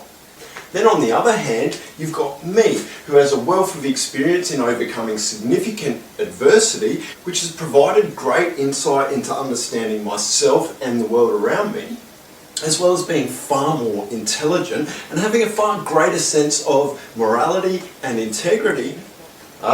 Despite from growing up in far lower socio-economic demographics, my parents actually loved me. Then there's the fact of Rosie's neglectful and highly religious upbringing, which has her so indoctrinated into patriarchy that she believes when she can't control someone, that gives her the right to completely destroy them. As opposed to me, on the other hand, who identifies with bra-burning feminists and is openly critical about my views on institutions such as marriage and monogamy and the roles that they play in patriarchal society, who remains on amicable terms with most women I've been with, who've been very upfront and honest in respectfully refusing to submit to Rosie's delusional religious ideas of a relationship throughout the time in which we had known one another. So if Rosie couldn't have me, there's no way in hell her narcissistic little ego could handle seeing me with anyone else on the dance scene, let alone continuing with the great success I was having in pursuit of my career, let alone to be seen socially as to have been rejected by me. despite the fact that we'd had many conversations about her incompatibility leading up to this.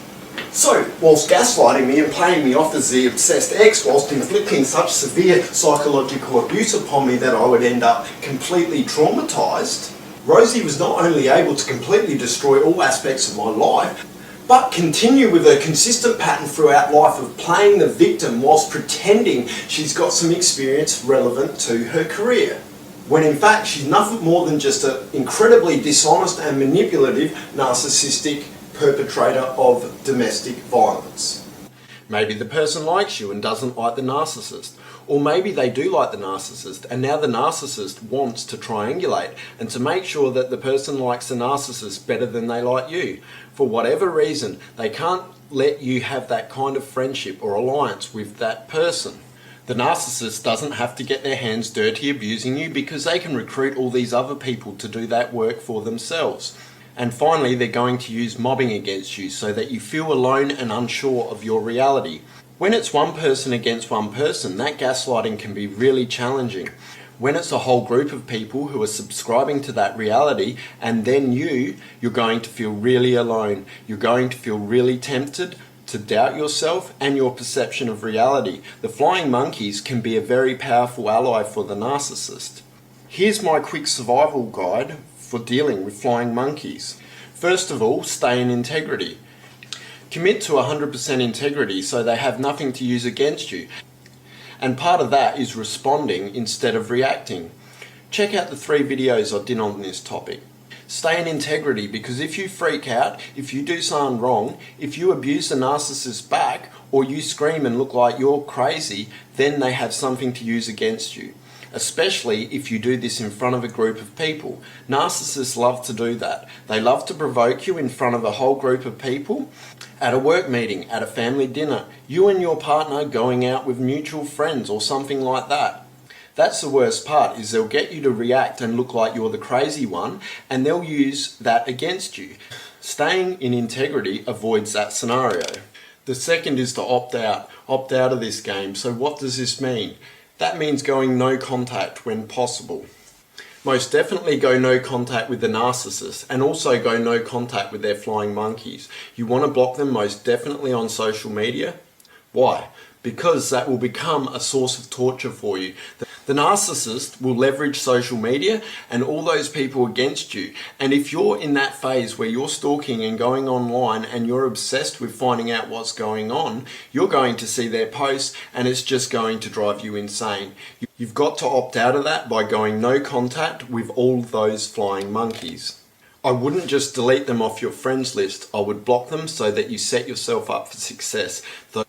So that you don't even tempt yourself to go look and then go down that downward spiral and get derailed for days from your projects, from your energy, from feeling good.